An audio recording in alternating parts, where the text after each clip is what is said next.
বিসমিল্লাহির রহমানির রহিম। আলহামদুলিল্লাহ। ওয়াসসালাতু ওয়াসসালামু আলা রাসূলিল্লাহি ওয়া আলা আলিহি ওয়া সাহবিহি ওয়া মান ওয়ালাহ। আম্মা বাদ। গত লেকচারে আমরা রাসূল সাল্লাল্লাহু আলাইহি ওয়াসাল্লামের জীবনের সবচেয়ে যন্ত্রণাদায়ক মানসিক কষ্টের একটা সময়ের কথা বলেছিলাম। খুব অল্প সময়ের ব্যবধানে রাসূল সাল্লাল্লাহু আলাইহি ওয়াসাল্লামের চাচা আবু তালিব এবং তার স্ত্রী খাদিজা রাদিয়াল্লাহু আনহা ইন্তেকাল করেছিলেন।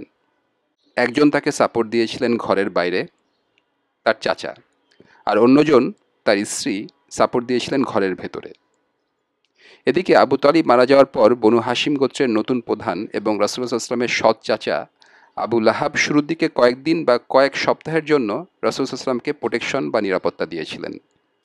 এরপরে আবু জাহাল এবং অন্যান্যরা কৌশল করে আবু লাহাবকে বুঝিয়ে দেয় যে আবু লাহাবের মতে তার বাবা আব্দুল মুত্তালিবকে যেভাবে সম্মান করা উচিত, রাসূল সাল্লাল্লাহু আলাইহি ওয়াসাল্লাম তার দাদা আব্দুল মুত্তালিবকে ঠিক সেভাবে সম্মান করে না।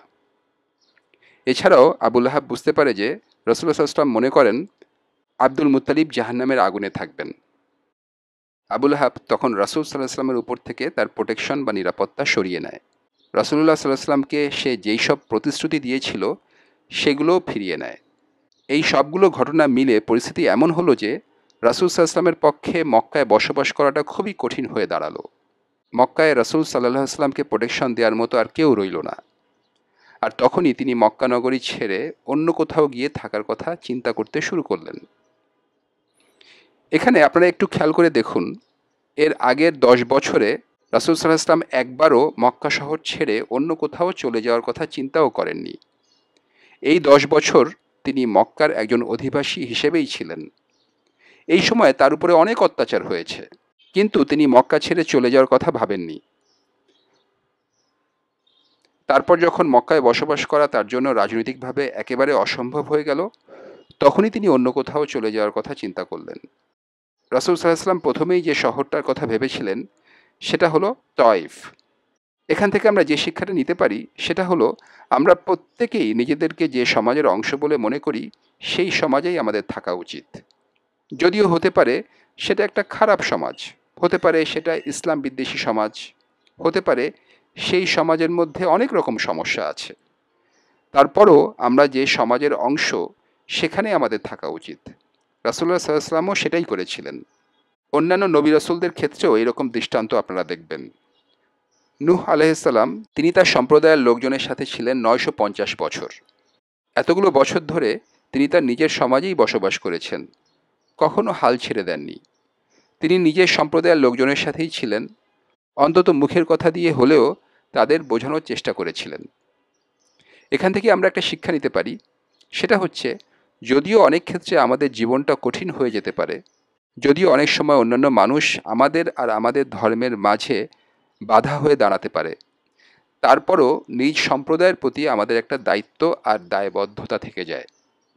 আমরা যে সমাজে জন্ম নিয়েছি, যে সমাজে বেড়ে উঠেছি, সেখানে বসবাস করতেই আমরা বেশি স্বাচ্ছন্দ্য অনুভব করি। অন্য কোনো সমাজে গিয়ে আমরা সেই স্বাচ্ছন্দ্য অনুভব করব না। আর রাসূল সাল্লাল্লাহু আলাইহি ওয়াসাল্লামের সিরাতেও আমরা ঠিক এমনটাই দেখতে পাই যে একজন মানুষের উচিত তার নিজের সমাজ এবং নিজের কালচারের মধ্যেই থাকা, যতদিন সেভাবে থাকা তার পক্ষে সম্ভব হয়। অনেক সময় বেশ কিছু আলেম হিজরত করার উপর গুরুত্ব দিয়ে থাকেন। আমরা কোথায় হিজরত করতে পারি সেটা নিয়েও তারা কথা বলেন। তবে আপনারা যদি রাসূল সাল্লাল্লাহু আলাইহি ওয়াসাল্লামের সিরাত দেখেন, তাহলে একটু খেয়াল করে দেখবেন যে তিনি কখন হিজরত করেছিলেন। হ্যাঁ, রাসূল সাল্লাল্লাহু আলাইহি ওয়াসাল্লাম হিজরত করেছিলেন, কিন্তু সেটা কখন? তিনি তখনই হিজরত করেছিলেন যখন মক্কায় বসবাস করা তার জন্য একেবারে অসম্ভব হয়ে গিয়েছিল। যতদিন মক্কায় থাকা সম্ভব ছিল ততদিন তিনি সেখানেই ছিলেন।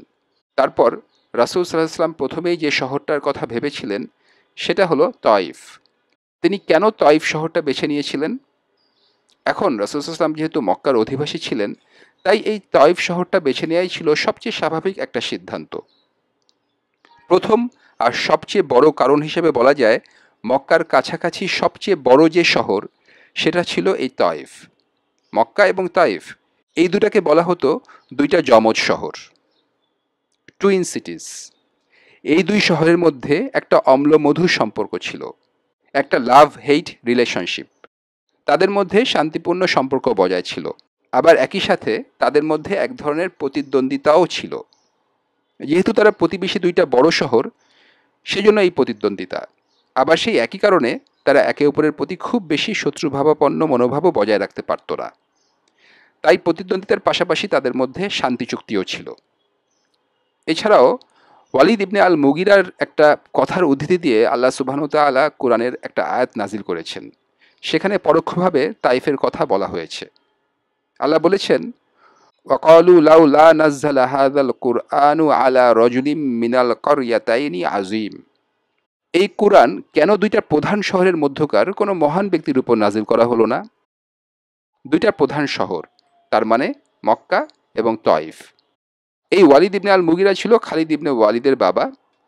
আল ওয়ালিদ ঈর্ষান্বিত হয়ে কথাটা বলেছিলেন যে, এই কোরআন কেন আমার উপরে অথবা তয়েফ শহরের কোনো গণ্যমান্য ব্যক্তির উপরে নাজিল করা হলো না? এখানে মক্কা আর তয়েফকে বলা হয়েছে দুইটা প্রধান শহর।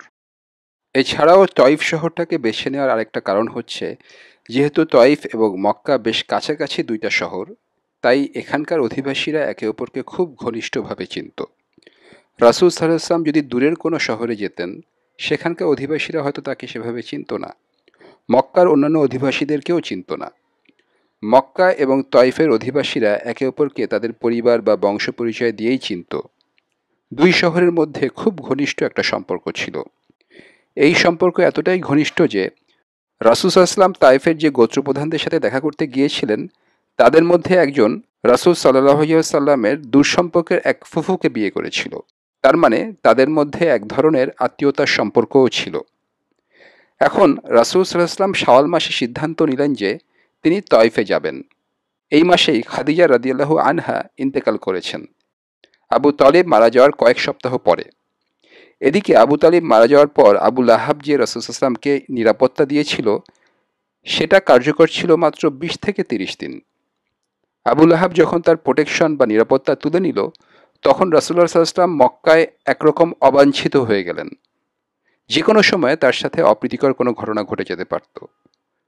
তখন কেউ তাকে রক্ষা করতে বা নিরাপত্তা দিতে এগিয়ে আসতো না। এইরকম সময় রাসূলুল্লাহ সাল্লাল্লাহু আলাইহি ওয়াসাল্লাম ঠিক করলেন যে তিনি তয়েফে গিয়ে গোপনে একটা চেষ্টা করে দেখবেন। তিনি প্রকাশ্যে এই কাজটা করেননি, কারণ প্রকাশ্যে করলে তার উপরে কুরাইশরা হামলা করতে পারত, তাকে থামানোর চেষ্টা করতে পারত। তাই রাসূলুল্লাহ সাল্লাল্লাহু আলাইহি ওয়াসাল্লাম তখন যায়েদ ইবনে হারিসা রাদিয়াল্লাহু আনহুকে নিয়ে রওনা হয়ে গেলেন। এই যায়েদের কথা আপনাদেরকে আগেই বলেছি, রাসূল সাল্লাল্লাহু আলাইহি ওয়াসাল্লামের পালিত পুত্র। তো রাসূল সাল্লাল্লাহু আলাইহি ওয়াসাল্লাম এবং যায়েদ ইবনে হারিসা রাদিয়াল্লাহু আনহু পায়ে হেঁটে তায়েফের দিকে রওনা দিলেন, যাতে করে কারো মনে কোনো রকম সন্দেহের উদ্রেক না হয়। তারা কিন্তু উট বা ঘোড়ার পিঠে চড়ে যাননি। মক্কা থেকে পায়ে হেঁটে তায়েফে যেতে সময় লাগে ২ দিনের মতো। আপনারা যারা তায়েফে গেছেন তারা ব্যাপারটা বুঝতে পারবেন। এটা আসলে একটা রিসোর্ট সিটি, পাহাড়ের উপরে। এখনকার দিনে মক্কা থেকে গাড়িতে করে তায়েফে যেতে সময় লাগে ১.৫ ঘন্টার মতো। পাহাড়ের উপরে আঁকাবাঁকা রাস্তা উঠে গেছে, রাস্তাটা দেখলে একটু ভয় লাগতে পারে। এঁকে বেঁকে পাহাড়ের উপরে উঠে গেছে। পায়ে হেঁটে গেলে সময় লাগে ১.৫ থেকে ২ দিনের মতো। এই রকম পরিস্থিতিতে তারা যদি উট বা ঘোড়ার পিঠে চড়তেন, তাহলে তাদের শারীরিক পরিশ্রম কম হতো আর সময়ও লাগতো অনেক কম। কিন্তু রাসূল সাল্লাল্লাহু আলাইহি ওয়াসাল্লাম চাননি যে কুরাইশদের মধ্যে কোনো রকম সন্দেহ দেখা দিক। এটা থেকে আমরা রাসূল সাল্লাল্লাহু আলাইহি ওয়াসাল্লামের ট্যাকটিক্স আর প্ল্যানিং সম্পর্কে একটা ধারণা পেতে পারি। আল্লাহর উপর ভরসা করা, আল্লাহর উপর আস্থা রাখার মানে এই নয় যে আপনি বোকার মতো কাজ করে বসবেন, যাতে করে মানুষের মনে সন্দেহের উদ্রেক হয়। আল্লাহর উপর রাসূলুল্লাহ সাল্লাল্লাহু আলাইহি ওয়াসাল্লামই সবচেয়ে বেশি ভরসা করতেন, সবচেয়ে বেশি আস্থা রাখতেন। তারপরও তিনি এমন কিছু করেননি যাতে করে কুরাইশদের মনে সন্দেহ তৈরি হয়। আল্লাহর উপর ভরসা করার মানে হচ্ছে আপনি আপনার পক্ষে যতখানি সম্ভব নিখুঁতভাবে প্ল্যানিং করবেন, পরিকল্পনা করবেন। যতখানি সম্ভব কাজটা নিখুঁতভাবে করার চেষ্টা করবেন। তারপরে আপনি অন্তর থেকে বিশ্বাস করবেন যে বাকিটা নির্ভর করছে আল্লাহর উপর। এখন রাসূলুল্লাহ সাল্লাল্লাহু আলাইহি ওয়াসাল্লাম এবং যায়েদ রাদিয়াল্লাহু আনহু এমনভাবে রওনা দিলেন যেন তারা একটু হাঁটাহাঁটি করছেন। তারা এইভাবে রওনা দিলেন যাতে কারো মনে সন্দেহ না হয়, কারণ সেরকম সন্দেহ হলে কুরাইশরা তাদের ক্ষতি করার চেষ্টা করতে পারত। এভাবে মক্কা শহর ত্যাগ করে রাসূল সাল্লাল্লাহু আলাইহি ওয়াসাল্লাম আক্ষরিকভাবে এবং রূপকার্থেও দুইভাবেই কুরাইশদের সাথে তার যে সম্পর্ক ছিল সেটাকে ত্যাগ করলেন। মক্কা তখন রাসূল সাল্লাল্লাহু আলাইহি ওয়াসাল্লামের জন্য বিপজ্জনক একটা জায়গা হয়ে উঠেছে, কারণ আবু লাহাব তার নিরাপত্তা সরিয়ে নিয়েছে। এরকম অবস্থায় রাসূল সাল্লাল্লাহু আলাইহি ওয়াসাল্লাম যখন মক্কা ত্যাগ করার সিদ্ধান্ত নিলেন, তার মানে হচ্ছে তিনি মক্কায় তার এই পরিস্থিতিটাকে স্বীকার করে নিয়েছেন, আর এটার মাধ্যমেই তিনি কুরাইশদের সাথে তার সব রকমের সম্পর্ক ছিন্ন করলেন। এভাবেই রাসূল সাল্লাল্লাহু আলাইহি ওয়াসাল্লাম এবং যায়েদ ইবনে হারিসা রাদিয়াল্লাহু আনহু পায়ে হেঁটে তয়ফের দিকে রওনা দিলেন। এই প্রসঙ্গে আয়েশা রাদিয়াল্লাহু আনহা খুব সুন্দর একটা বর্ণনা দিয়েছেন। এটা আছে সহিহ বুখারীতে। আয়েশা রাদিয়াল্লাহু আনহা একবার রাসূলুল্লাহ সাল্লাল্লাহু আলাইহি ওয়াসাল্লামকে জিজ্ঞেস করেছিলেন, ইয়া রাসূলুল্লাহ, উহুদের দিনের চেয়ে কঠিন কোনো দিন কি আপনার উপরে এসেছিল? মক্কায় থাকাকালীন সময়ে রাসূল সাল্লাল্লাহু আলাইহি ওয়াসাল্লাম কিরকম পরিস্থিতির মধ্যে দিয়ে গেছেন সেই ব্যাপারে আয়েশা রাদিয়াল্লাহু আনহার তেমন কোনো ধারণা ছিল না। তিনি তার জীবন থেকে, তার অভিজ্ঞতা থেকে যতটুকু দেখেছেন তাতে করে তার মনে হয়েছে যে উহুদের যুদ্ধই ছিল রাসূলুল্লাহ সাল্লাল্লাহু আলাইহি ওয়াসাল্লামের জন্য সবচেয়ে ভয়ঙ্কর দিন। আর সত্যি বলতে কি, উহুদের যুদ্ধ আসলেই ছিল একটা ভয়ঙ্কর দিন। সেখানে রাসূল সাল্লাল্লাহু আলাইহি ওয়াসাল্লামের জীবন নাশের আশঙ্কা দেখা দিয়েছিল। তিনি তার শরীরের একাধিক জায়গায় আঘাত পেয়েছিলেন। এই প্রসঙ্গ নিয়ে ইনশাআল্লাহ কয়েকদিন পরেই আপনাদের সাথে আলোচনা করব। তো আয়েশা রাদিয়াল্লাহু আনহার কাছে এই উহুদের যুদ্ধই ছিল রাসূলুল্লাহ সাল্লাল্লাহু আলাইহি ওয়াসাল্লামের জন্য সবচেয়ে ভয়ঙ্কর অভিজ্ঞতা।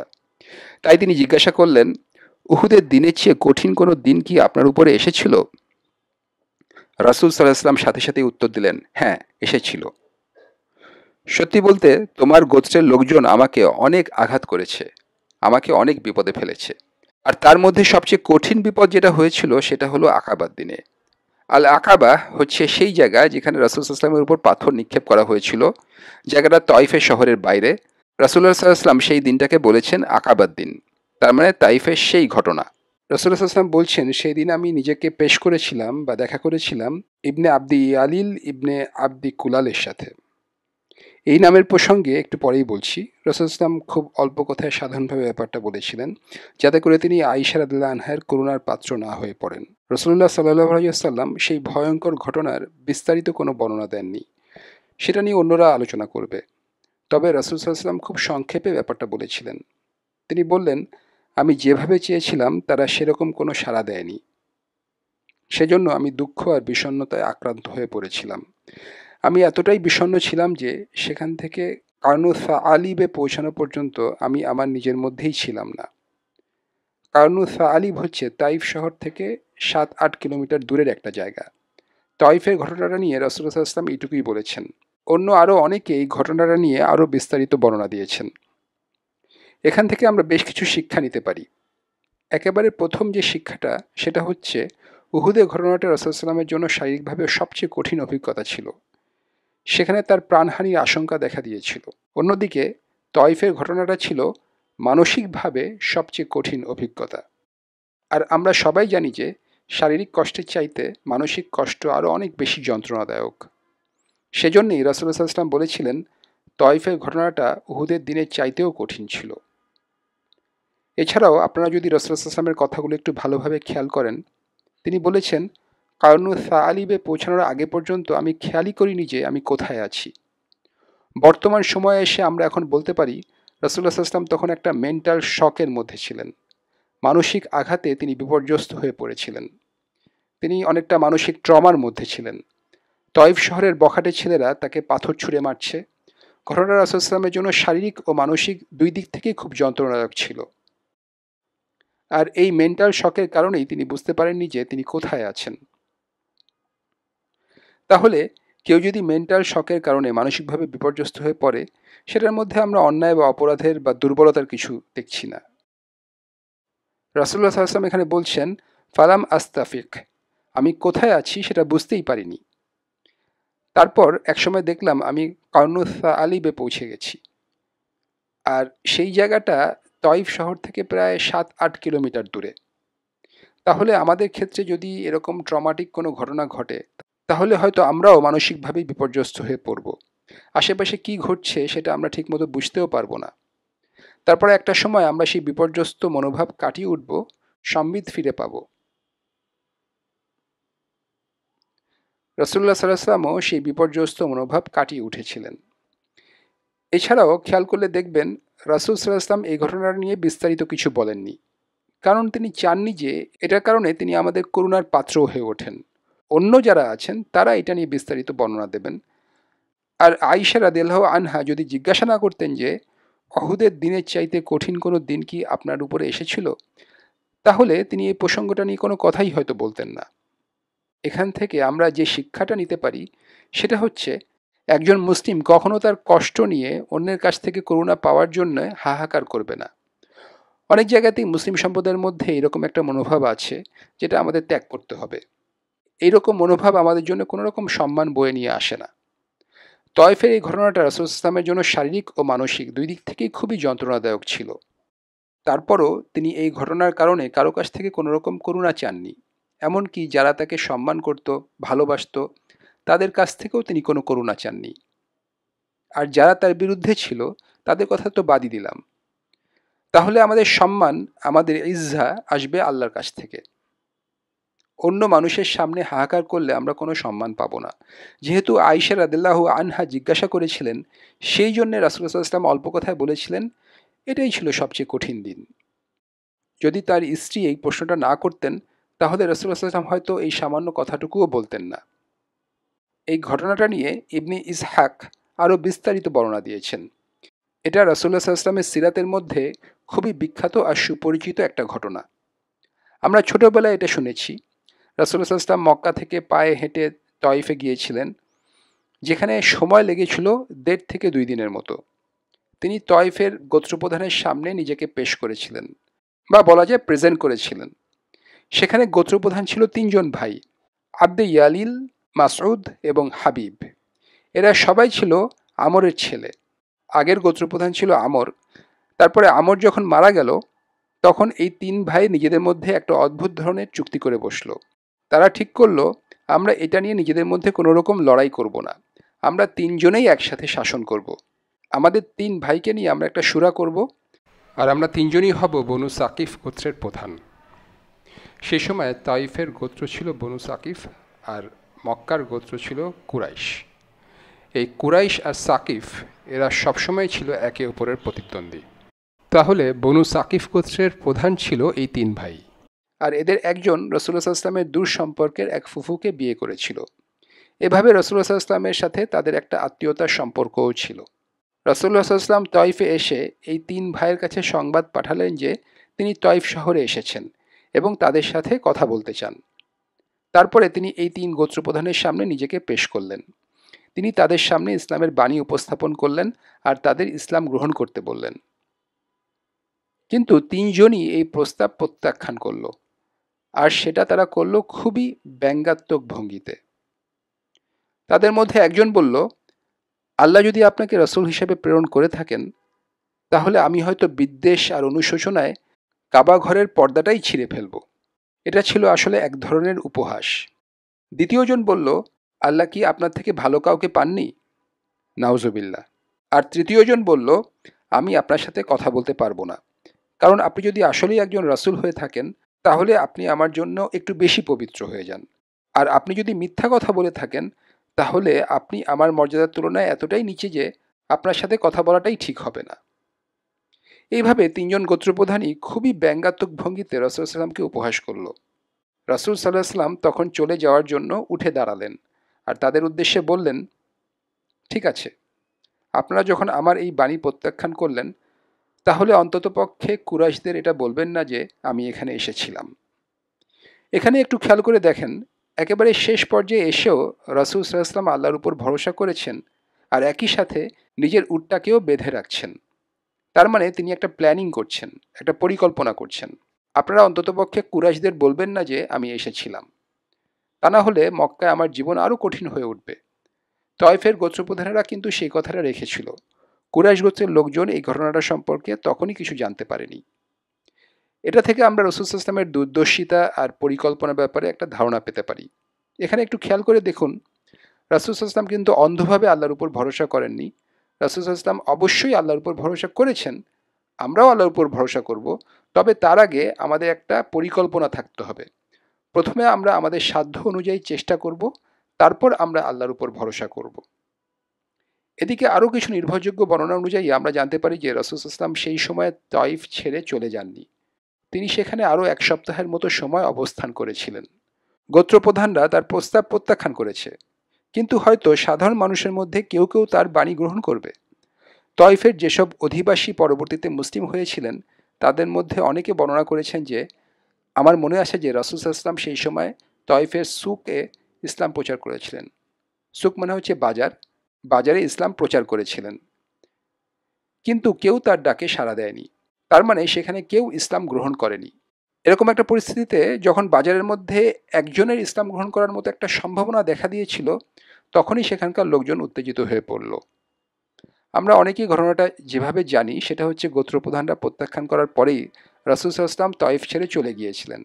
তবে কিছু নির্ভরযোগ্য বর্ণনা অনুযায়ী রাসূল সাল্লাল্লাহু আলাইহি ওয়াসাল্লাম এরপরে তয়েফে আরও বেশ কিছুদিন ছিলেন, আর অন্য একটা বর্ণনা অনুযায়ী তিনি সেখানে ছিলেন আরও 6 থেকে 7 দিন। যদিও তয়েফ শহরের নেতারা তাকে প্রত্যাখ্যান করেছে, তারপরও রাসূল সাল্লাল্লাহু আলাইহি ওয়াসাল্লাম সেখানে থেকে গিয়েছিলেন সাধারণ মানুষের সামনে নিজেকে পেশ করার জন্য, ইসলাম প্রচার করার জন্য। এটা থেকে আমরা রাসূল সাল্লাল্লাহু আলাইহি ওয়াসাল্লামের প্রজ্ঞা সম্পর্কে একটা ধারণা পাই। আমরা অবশ্যই তাদের সামনে নিজেদের পেশ করব বা প্রেজেন্ট করব যাদের ক্ষমতা আছে, সম্পদ আছে, যাদের পদমর্যাদা আছে, যারা রাজনীতিবিদ, যারা অভিজাত, তাদের সাথে আমরা যোগাযোগ করব। তবে আমরা সাধারণ মানুষদেরকেও কিন্তু অবহেলা করব না। এই কথাটা আমি আগেও বলেছি যে যারা সমাজের নিচু স্তরে অবস্থান করে তাদেরকে অবহেলা করাটা ইসলামিক নয়। তবে আমাদের মনোযোগ সবসময় থাকবে তাদের উপরে যারা সমাজের উঁচু স্তরে অবস্থান করবে। আর এটা খুবই স্বাভাবিক যে যদি ধনী আর বিখ্যাত কেউ ইসলাম গ্রহণ করে, যদি ক্ষমতাবান কেউ ইসলাম গ্রহণ করে, তখন সাধারণ মানুষও তাদেরকে অনুসরণ করে। মানুষ এইরকমই। সেজন্য যারা সমাজের উপরের দিকে অবস্থান করে আমরা তাদের উপরে গুরুত্ব দেব বেশি। এদের উপরে গুরুত্ব দেওয়া অনইসলামিক কিছু নয়, কিন্তু সাধারণ মানুষ যদি আপনার কাছে আসে তাদের অবহেলা করাটা অনইসলামিক। আবাসা ওয়াতাওয়াল্লা আনজা আহুল আমা, তাহলে নেতৃস্থানীয় মানুষদের উপরে গুরুত্ব দেওয়াটা পুরোপুরি ইসলামিক। রাসূলুল্লাহ সাল্লাল্লাহু আলাইহি ওয়াসাল্লাম ঠিক সেটাই করেছেন। প্রথমেই তিনি গেছেন গোত্রপ্রধানের কাছে, যখন তারা প্রত্যাখ্যান করলো তখন তিনি গিয়েছেন সাধারণ মানুষের কাছে, আর তিনি সেখানে বেশ কয়েকদিন ছিলেন। আসলে তয়েফের ঘটনা নিয়ে খুব বেশি একটা বর্ণনা খুঁজে পাওয়া যায় না, কারণ সেই সময় রাসূল সাল্লাল্লাহু আলাইহি ওয়াসাল্লামের সাথে একমাত্র যে মুসলিম সঙ্গী ছিলেন তিনি হলেন যায়েদ রাদিয়াল্লাহু আনহু, আর তিনি মুতার যুদ্ধে শহীদ হয়েছিলেন। রাসূল সাল্লাল্লাহু আলাইহি ওয়াসাল্লামের ইন্তেকালের পর এই ঘটনাটা বর্ণনা করার জন্য যায়েদ তখন আর জীবিত ছিলেন না। তিনি হয়তো কয়েকজনকে এই ঘটনার সামান্য কিছু বলেছিলেন, সেখান থেকেই আমরা অসম্পূর্ণ কিছু বর্ণনা পেয়েছি। তবে পুরো ঘটনাটা আমরা বিস্তারিত জানি না। এইসব বর্ণনা থেকে আমরা যেটুকু জানতে পারি সেটা হলো সেখানে এমন একটা পরিস্থিতি হয়েছিল যে কিছু লোক ইসলাম গ্রহণ করতে পারে। আর এটা খুব স্বাভাবিক যে আপনি যখন সত্যের বাণী প্রচার করবেন তখন কিছু মানুষ অবশ্যই সাড়া দেবে। তাই যখন কিছু মানুষের ইসলাম গ্রহণ করার মতো একটা পরিস্থিতি তৈরি হলো, তখন তয়েফের গোত্রপ্রধানেরা ভয় পেয়ে গেল। তারা একদল বখাটে ছেলে জোগাড় করলো আর বলল তারা যেন পাথর ছুঁড়ে রাসূল সাল্লাল্লাহু আলাইহি ওয়াসাল্লামকে শহর থেকে বের করে দেয়, যাতে করে তিনি ইসলাম প্রচার করতে না পারেন। এর পরের ঘটনাটা আমরা সবাই জানি। সেই বখাটে ছেলেরা রাসূল সাল্লাল্লাহু আলাইহি ওয়াসাল্লামকে পাথর ছুঁড়ে মেরেছিল। যায়েদ ইবনে হারিসা রাদিয়াল্লাহু আনহু তখন রাসূল সাল্লাল্লাহু আলাইহি ওয়াসাল্লামকে রক্ষা করার জন্য যথাসাধ্য চেষ্টা করেছিলেন। তার মাথা থেকে পা পর্যন্ত পুরো শরীর ক্ষতবিক্ষত হয়ে গিয়েছিল। তারা দুজনেই তখন দৌড়ে সেখান থেকে সরে যাচ্ছিলেন। রাসূল সাল্লাল্লাহু আলাইহি ওয়াসাল্লামের পায়ের স্যান্ডেল রক্তে ভিজে গিয়েছিল। বখাটে ছেলেগুলো পাথর মারতে মারতে তাদের দুজনকে শহরের বাইরে বের করে দিল। রাসূলুল্লাহ সাল্লাল্লাহু আলাইহি ওয়াসাল্লাম বলেছেন, তখন আমি নিজের মধ্যে ছিলাম না। তারপর একসময় খেয়াল করলাম যে আমরা কার্নু সাআলিবে চলে এসেছি। তাহলে এই 7-8 কিলোমিটার রাস্তায় রাসূল সাল্লাল্লাহু আলাইহি ওয়াসাল্লাম একেবারেই মেন্টাল শকের মধ্যে ছিলেন। এখানে আরেকটা বিখ্যাত ঘটনা ঘটেছিল। রাসূল সাল্লাল্লাহু আলাইহি ওয়াসাল্লাম সেখানে একটা বাগান দেখতে পেলেন। সেই বাগানের সীমানার দিকে একটা গাছের ছায়ায় বসে তিনি বিশ্রাম নিলেন। রাসূল সাল্লাল্লাহু আলাইহি ওয়াসাল্লাম জানতেন না যে সেই বাগানের মালিক উতবা ইবনে রবিয়াহ এবং শাইবা ইবনে রবিয়াহ। সেই সময় কুরাইশদের অনেকেই তয়েফ শহরের বাইরে বিভিন্ন বাগানের মালিক ছিল, কারণ তয়েফ খুবই সুন্দর একটা শহর। এখানে অনেক গাছপালা আছে। তয়েফের আবহাওয়া আরবের মরুভূমির মধ্যে একেবারে আলাদা রকমের। গোটা আরবে হয়তো তয়েফের মতো আর 2-3টা জায়গা থাকতে পারে। অনেক আগে থেকেই তয়েফ একটা রিসোর্স সিটি। শুষ্ক মরুভূমির মধ্যে পাহাড়ের উপরে সবুজ গাছপালায় ঘেরা একটা শহর। এখানে যথেষ্ট পরিমাণ বৃষ্টি হয়, তাই পানির কোনো অভাব নাই। তয়েফের মাটিও আশেপাশের এলাকার থেকে আলাদা। সেজন্য এখানে এমন কিছু ফলমূল আর শাকসবজির ফলন হয় যেটা আশেপাশের আর কোথাও পাওয়া যায় না। যেমন ধরুন এখানে আঙুর পাওয়া যায়। এছাড়াও আরও অনেক ফল পাওয়া যায় যেটা মক্কা, ইয়াসরিব বা অন্য কোথাও পাওয়া যায় না। এজন্য কুরাইশদের অনেকেই তয়েফের আশেপাশের এলাকায় জায়গা কিনে বাগান তৈরি করেছে। এইরকমই একটা বাগানের মালিক ছিল উতবাহ আর শাইবা। রাসূল সাল্লাল্লাহু আলাইহি ওয়াসাল্লাম সেই বাগানের ছায়ায় বসে বিখ্যাত সেই দোয়াটা করলেন, যেটা ইবনে ইসহাকের সিরাতে উল্লেখ করা হয়েছে। তবে সহিহ বুখারী বা সহিহ মুসলিম বা অন্য কোনো হাদিসে এটা বর্ণনা করা হয়নি। তার মানে এখানে কিছু মিসিং লিঙ্ক আছে। তারপরও এই দোয়া এতটাই নিখুঁত এবং মর্মস্পর্শী যে বর্তমান সময়ের একজন আলেম বলেন যে এই দোয়ার নির্ভরযোগ্যতা প্রমাণের জন্য কোনো ইসনাদের প্রয়োজন নাই। এই দোয়ার কথাগুলো শুনলেই আপনারা বুঝতে পারবেন যে এটা একজন রাসূলের অন্তর থেকে বের হয়ে এসেছে। আমাদের সবারই উচিত এই দোয়াটা মনে রাখা। আল্লাহুম্মা ইন্নী আশকু ইলাইকা দুআফা কুওয়াতি। হে আল্লাহ, আপনার কাছে আমি অভিযোগ করছি আমার দুর্বলতা নিয়ে। ওয়া হাওয়ানি আলান নাস, এবং মানুষের সামনে আমার অসহায়ত্ব এবং নম্রতা নিয়ে। হে আল্লাহ, আপনার কাছে আমি অভিযোগ করছি আমার দুর্বলতা নিয়ে এবং মানুষের সামনে আমার নম্রতা নিয়ে। আন্তা আরহামুর রাহিমিন ওয়া আন্তা রব্বুল মুস্তাদআফিন ওয়া আন্তা রব্বি। যারা করুণা করেন তাদের মধ্যে আপনি সবচাইতে করুণাময়, এবং যারা নম্র আপনি তাদের পালনকর্তা, এবং আপনি আমার পালনকর্তা। ইলা মান তাকিলনি, আপনি আমাকে কাদের কাছে অর্পণ করলেন? ইলা বাঈদি ইয়াতাজাহামুনি, অপরিচিত কারো কাছে যে আমার সাথে কঠোর আচরণ করবে?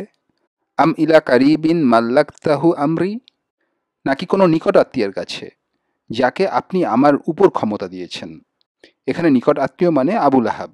আপনি আমাকে কাদের কাছে ছেড়ে দিলেন? অপরিচিত লোকজনের কাছে, মানে তাইফের লোকজন যারা আমার সাথে এমন কঠোর আচরণ করবে, নাকি কোনো নিকট আত্মীয়ের কাছে যাকে আপনি আমার উপরে ক্ষমতা দিয়েছেন? ইনলাম তাকুন গদবানা আলাইয়া ফালা উবালি, যদি আপনি আমার উপর রাগান্বিত না হয়ে থাকেন তাহলে আমি পরোয়া করি না। গায়রা আন্না আফিয়াতাকা আও সাউলি, শুধুমাত্র এটাই বাস্তবতা যে আপনি যদি আমাকে যন্ত্রণা ও ক্লেশ থেকে রক্ষা করেন, আপনি যদি আমাকে শান্তি ও স্বাচ্ছন্দ্য দেন, সেটাই আমার জন্য অপেক্ষাকৃত সহজ। গয়রা আন্না আফিয়াতাকা আও সাউলি, আপনার স্বাচ্ছন্দ্যই আমার জন্য সহজতর। আল্লাহুম্মা ইন্নী আউযু বিওয়াজহিক, হে আল্লাহ, আমি আপনার চেহারার, আপনার মুখমণ্ডলের কাছে আশ্রয় চাই।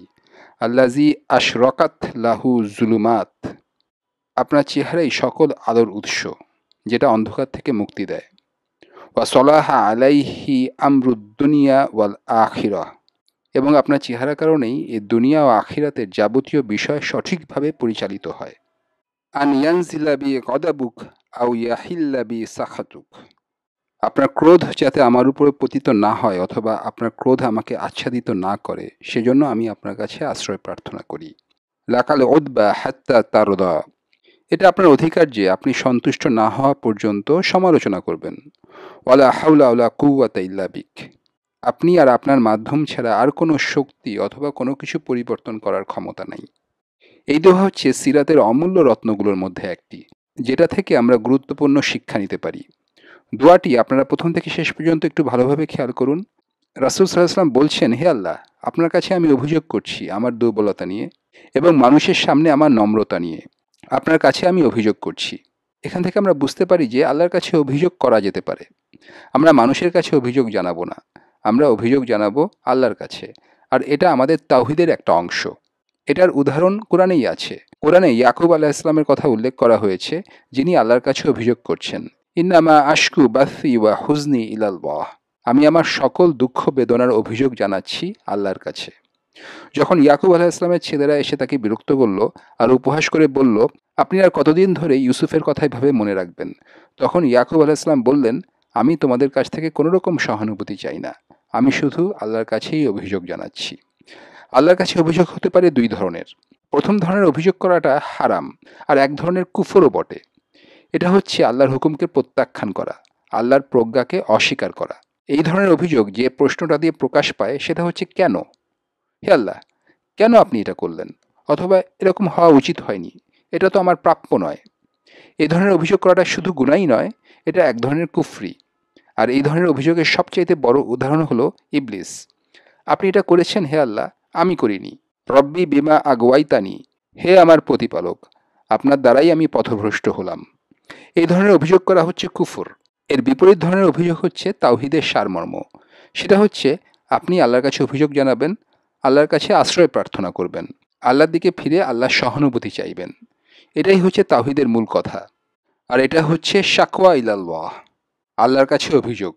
আর অন্যটা হচ্ছে ইতিরাদ আনিল্লাহ, আল্লাহর কাছে আপত্তি জানানো, প্রতিবাদ জানানো, এটা সম্পূর্ণ আলাদা জিনিস। শাকওয়া ইলাল্লাহ, এটা হচ্ছে আল্লাহর কাছে অভিযোগ জানানো আল্লাহর কাছে করুণা পাওয়ার জন্য। এই ধরনের অভিযোগের উদাহরণ হচ্ছে ইয়াকুব আলাইহিসসালাম এবং রাসূলুল্লাহ সাল্লাল্লাহু আলাইহি ওয়াসাল্লাম। হে আল্লাহ, আমি আপনার কাছে অভিযোগ জানাচ্ছি আমার দুর্বলতার জন্য, আমার দিকে তাকান। আমি আপনার কাছে অভিযোগ জানাচ্ছি, এটার মানে হচ্ছে আমি আপনার সহানুভূতি চাইছি। এখানে অভিযোগ করার অর্থটা এরকম। আসলে বাংলায় অভিযোগ বা ইংরেজিতে কমপ্লেইন, এটা ঠিক সমার্থক শব্দ নয়। শাকওয়া, এই আরবি শব্দটার সঠিক অর্থ হচ্ছে, হে আল্লাহ, আমার দিকে তাকান, দয়া করে আমাকে সাহায্য করুন। এটা কোনোভাবেই এরকম নয় যে, হে আল্লাহ, আপনি কেন এরকম করলেন। এই ধরনের অভিযোগ করার অনুমতি ইসলাম কখনোই দেয় না।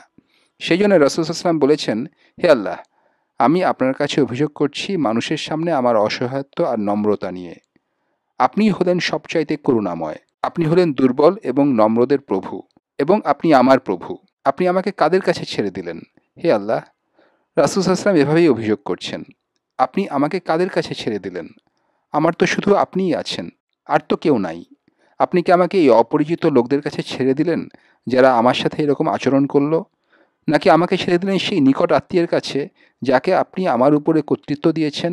হে আল্লাহ, আপনি যদি আমার উপর রাগান্বিত না হয়ে থাকেন, আমি তাহলে এসবের পরোয়া করি না, সব কিছুই তাহলে ঠিক আছে। তবে, আর এখানে অভিযোগটা পূর্ণাঙ্গ হয়ে উঠেছে, তবে আপনার স্বাচ্ছন্দ্য আমার কাছে অপেক্ষাকৃত সহজ। আফিয়াতাকা আউসা আলী, আপনার স্বাচ্ছন্দ্য আমার কাছে সহজতর। আপনি যদি আমার উপরে রাগান্বিত না হয়ে থাকেন, তাহলে আমি খুশি। তবে আপনি যদি আপনার স্বাচ্ছন্দ্য আমার কাছে পাঠান, তাহলে সেটা আমার জন্য বহন করা সহজ হবে। হে আল্লাহ, আমি আপনার কাছে আশ্রয় প্রার্থনা করি, যদি আপনি আমার উপর রাগান্বিত হন অথবা আপনার ক্রোধ আমার উপরে পতিত হয়, আর নিশ্চয়ই আপনার অধিকার রয়েছে সমালোচনা করার, শাস্তি দেওয়ার। আপনি যেটা চান সেটাই করার অধিকার আপনার রয়েছে। আমি তো আপনার বান্দা, আমি আপনার নিয়ন্ত্রণে। আপনি আপনার ইচ্ছামতো যেটা খুশি সেটা করতে পারেন, যতক্ষণ না আপনি সন্তুষ্ট হন। আর নিশ্চয়ই ওয়ালা হাওলা ওয়ালা কুওয়াতা ইল্লা বিক, আপনি বা আপনার মাধ্যম ছাড়া কোনো শক্তি বা কোনো কিছু পরিবর্তন করার ক্ষমতা কারোরই নাই। এখানে একটু খেয়াল করে দেখুন যে রাসূল ইসলাম যেটা বলছেন সেটা সারমর্ম অনেকটা এরকম যে, হে আল্লাহ, আমি দুশ্চিন্তায় পড়ে গেছি যে আপনি কি আমার উপর রাগান্বিত। রাসূলুল্লাহ ইসলামের দোয়ার মধ্যে এটা একেবারে পরিষ্কার। রাসূলুল্লাহ ইসলামের সাথে খুবই অপ্রীতিকর একটা ঘটনা ঘটেছে, কিন্তু তারপরেও তিনি এটা নিয়ে চিন্তিত নন যে আমার শরীর রক্তাক্ত কেন, শরীরের রক্তে আমার পায়ের জুতা ভিজে যাচ্ছে কেন। তিনি সেটা নিয়ে ভয় পাচ্ছেন না। তিনি ভয় পাচ্ছেন যে আমি কি ভুল কিছু করে ফেলেছি। আপনি কি আমার উপর রেগে আছেন। যদি আপনি আমার উপর রাগ করে না থাকেন, তাহলে আমার কোনো সমস্যা নেই। নিশ্চয়ই আপনার অধিকার আছে সমালোচনা করার এবং শাস্তি দেওয়ার। রাসূল সাল্লাল্লাহু আলাইহি ওয়াসাল্লাম শারীরিকভাবে কষ্ট পেয়েছেন সেটা নিয়ে তিনি চিন্তিত নন। তিনি চিন্তিত এই কারণে যে তিনি কি ভুল করে ফেলেছেন, আর সেই ভুলের কারণে আল্লাহ কি তার উপরে অসন্তুষ্ট হয়েছেন। সেই জন্য তিনি আল্লাহর ক্রোধ থেকে আশ্রয় চেয়েছেন। হে আল্লাহ, আমি আপনার কাছে আশ্রয় চাই, আপনি যাতে আমার উপরে রাগান্বিত না হন। আউযুবি ওয়াজহিক, আমি আপনার চেহারার কাছে আশ্রয় চাচ্ছি, আপনি যেন আমার উপর রাগান্বিত না হন। আপনার আযাব যেন আমার উপরে পতিত না হয়। এটা যদি আপনার আযাব না হয়ে থাকে, এটা দিয়ে যদি আপনি আমাকে পরীক্ষা করে থাকেন, তাহলে আমি কোনো রকম অভিযোগ জানাচ্ছি না। শুধু এইটুকু বলতে চাই যে এই পরীক্ষার চাইতে আপনার স্বাচ্ছন্দ্য আমার কাছে অপেক্ষাকৃত সহজতর। এই পরীক্ষা চাইতে আপনি যদি আমার জন্য জিনিসটা সহজ করে দেন, যদি সহজ কিছু আমার কাছে পাঠান, তাহলে সেটা আমার জন্য সহজ হবে। এখানে রাসূলুল্লাহ সাল্লাল্লাহু আলাইহি ওয়াসাল্লাম আল্লাহর কাছে বিকল্প হিসাবে অন্য কিছু চাইছেন। আর কত সুন্দরভাবেই না তিনি সেটাকে উপস্থাপন করেছেন। হে আল্লাহ, আপনি যদি এরকমটাই চেয়ে থাকেন আর এটাতে সন্তুষ্ট থাকেন, তাহলে আলহামদুলিল্লাহ। তবে আপনার আফিয়া বা আপনি যদি সহজ করে দেন, তাহলে তা আমার কাছে অপেক্ষাকৃত সহজতর। এখন এটা নিয়ে ইসলামের কিছু গ্রুপের মধ্যে একটা ভুল ধারণা রয়েছে যে আল্লাহ আমাদের জন্য যেটা নির্ধারণ করে রেখেছেন, আমাদেরকে সেটাই মেনে নিতে হবে। তবে এই ঘটনা থেকে আমরা বুঝতে পারছি যে ব্যাপারটা ঠিক সেই রকম না। আল্লাহ রাসূল সাল্লাল্লাহু আলাইহি ওয়াসাল্লামের জন্য এটা নির্ধারণ করে রেখেছিলেন। রাসূলুল্লাহ সাল্লাল্লাহু আলাইহি ওয়াসাল্লাম সেটা মেনে নিয়েছেন, কিন্তু তারপরেও তিনি বলছেন, হে আল্লাহ, আপনি যদি এর চাইতে সহজতর কিছু একটা দিতেন, সেটা আমার জন্য ভালো হতো। এইভাবে কোনো কিছু চাওয়ার অনুমতি আছে। এই প্রসঙ্গে সুফিদের কিছু গ্রুপের মধ্যে এইরকম একটা ধারণা রয়েছে যে যারা এভাবে বলে থাকেন যে মালিক যা দিয়েছেন সেটা নিয়ে বান্দার কিছু বলার অধিকার নাই। যা হয়েছে অথবা যা ঘটেছে সেটা নিয়েই বান্দার সন্তুষ্ট থাকা উচিত। আপনি হয়তো অসুস্থ হয়ে পড়েছেন অথবা আপনার কোনো প্রিয়জন মারা গেছেন, যাই ঘটুক না কেন, আপনাকে শান্ত হয়ে সেটা মেনে নিতে হবে। কিন্তু এই দোয়া থেকে আমরা এখানে জানতে পারি যে এই প্রসঙ্গে রাসূল সাল্লাল্লাহু আলাইহি ওয়াসাল্লামের দৃষ্টিভঙ্গি কিন্তু সেরকম ছিল না। আল্লাহর পরীক্ষা প্রত্যেক মানুষের জন্যই কষ্টকর। আর আমরা আল্লাহর কাছে অনুরোধ জানাতে পারি তিনি যেন এই পরীক্ষাগুলো তুলে নেন। তিনি যেন এই পরীক্ষা থেকে আমাদেরকে মুক্তি দেন। তাই এই রিদা প্রসঙ্গে এই গ্রুপে যে ধারণাটা আছে, আমার মতে সেটা একটা ভুল ধারণা। রিদা মানে সন্তুষ্ট হওয়া, কন্টেন্ট হওয়া। সন্তুষ্ট হওয়া এটার মানে হচ্ছে আপনি আল্লাহর আদেশকে চ্যালেঞ্জ করবেন না। তবে তার মানে এই না যে আপনি আল্লাহর কাছে ভালো কিছু চাইতে পারবেন না। আমরা চ্যালেঞ্জ করব না, তবে আমরা আল্লাহর কাছে এমন কিছু চাইতে পারি যেটা আমাদের জন্য তুলনামূলকভাবে সহজ। রাসূল সাল্লাল্লাহু আলাইহি ওয়াসাল্লামও ঠিক সেভাবেই চেয়েছিলেন।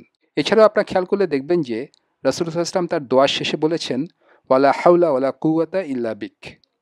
আপনি ছাড়া বা আপনার মাধ্যম ছাড়া শক্তি বা পরিবর্তন নাই। এটাকেই রাসূল সাল্লাল্লাহু আলাইহি ওয়াসাল্লাম বলেছেন জান্নাতের ধনভাণ্ডারের মধ্যে একটি সম্পদ। কানজু মিন কুনুজিল জান্নাহ। একটি দোয়া শেষ করার জন্য এটা হচ্ছে একেবারে পারফেক্ট একটা কনক্লুশন, সবচেয়ে উত্তম উপসংহার। হে আল্লাহ, একমাত্র আপনি আমার পরিস্থিতি বদলে দিতে পারেন। লা হাউল, একমাত্র আপনি আমার অবস্থা বদলে দিতে পারেন। এই দুনিয়ায় আমার কোনো শক্তি নাই, একমাত্র আপনি আমাকে সেই শক্তি দিতে পারেন। ওয়ালা হাউলা ওয়ালা কুওয়াতা ইল্লা বিক। আমি যদি কোনো শক্তি চাই, আমি যদি কোনো পরিবর্তন চাই, তাহলে সেটা আপনার তরফ থেকেই আসবে। আর আপনারা দেখবেন এরকম বলা হয়ে থাকে যে, আর কথাটা আসলেই সঠিক, আর দুআ উ সিলাহিল মুমিনিন, যার অর্থ দোয়া হচ্ছে মুমিনদের অস্ত্র। এখানে রাসূলুল্লাহ সাল্লাল্লাহু আলাইহি ওয়াসাল্লামকে তার নিজ গোত্র কুরাইশ গোত্রের লোকজন ত্যাগ করেছে।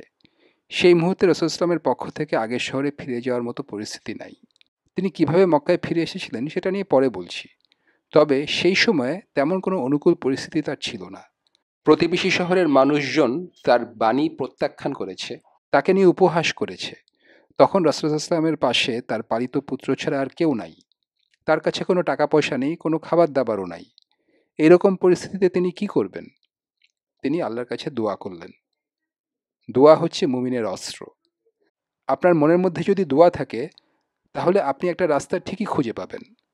আপনার মনের মধ্যে যদি দোয়া থাকে, তাহলে আপনি সমস্যার মধ্যে থেকে বের হয়ে আসতে পারবেন। একজন মুমিন কখনো আটকা পড়ে যান না, কারণ মুমিনের মনের মধ্যে দোয়া সবসময়ই থাকে। আর দোয়া যেটা দিতে পারে সেটা অন্য আর কিছুই দিতে পারে না। দোয়া এতটাই শক্তিশালী যে রাসূল সাল্লাল্লাহু আলাইহি ওয়াসাল্লাম বলেছেন, দোয়া ব্যতীত আর কোনো কিছুই কদর পরিবর্তন করতে পারে না, ভাগ্যের পরিবর্তন করতে পারে না। এখন এটা সম্পূর্ণ আলাদা একটা টপিক, তবে এখানে মূল কথাটা হচ্ছে দোয়া আসলেই মুমিনদের জন্য একটা অস্ত্র। এখন রাসূল সাল্লাল্লাহু আলাইহি ওয়াসাল্লাম একটা বাগানের সীমানার বাইরের দিকে একটা গাছের ছায়ায় বসে এই দোয়া করছিলেন। তিনি জানতেন না যে এই বাগানের মালিক উতবা ইবনে রবিয়া এবং সাইবা ইবনে রবিয়া। তারা দূর থেকে দেখছিল যে রাসূল সাল্লাল্লাহু আলাইহি ওয়াসাল্লামের শরীরে পাথর ছুঁড়ে মারা হয়েছে আর শরীর থেকে রক্ত ঝরছে, আর তিনি তাদের বাগানের বাইরে একটা গাছের নিচে বসে আছেন। রাসূলুল্লাহ সাল্লাল্লাহু আলাইহি ওয়াসাল্লামের মতো তারাও কুরাইশ গোত্রের, তাই নিজ গোত্রের একজনকে এভাবে অপদস্থ অত্যাচারিত হতে দেখে তারা রাসূল সাল্লাল্লাহু আলাইহি ওয়াসাল্লামের প্রতি এক ধরনের মমতা অনুভব করল। তারা নিজেদের ভেতরে এক ধরনের হামিয়াতুল জাহেলিয়া অনুভব করল, প্রাক ইসলামিক যুগের অজ্ঞতার অহংকার, নিজ গোত্র বা বংশ নিয়ে অহংকার অনুভব করল।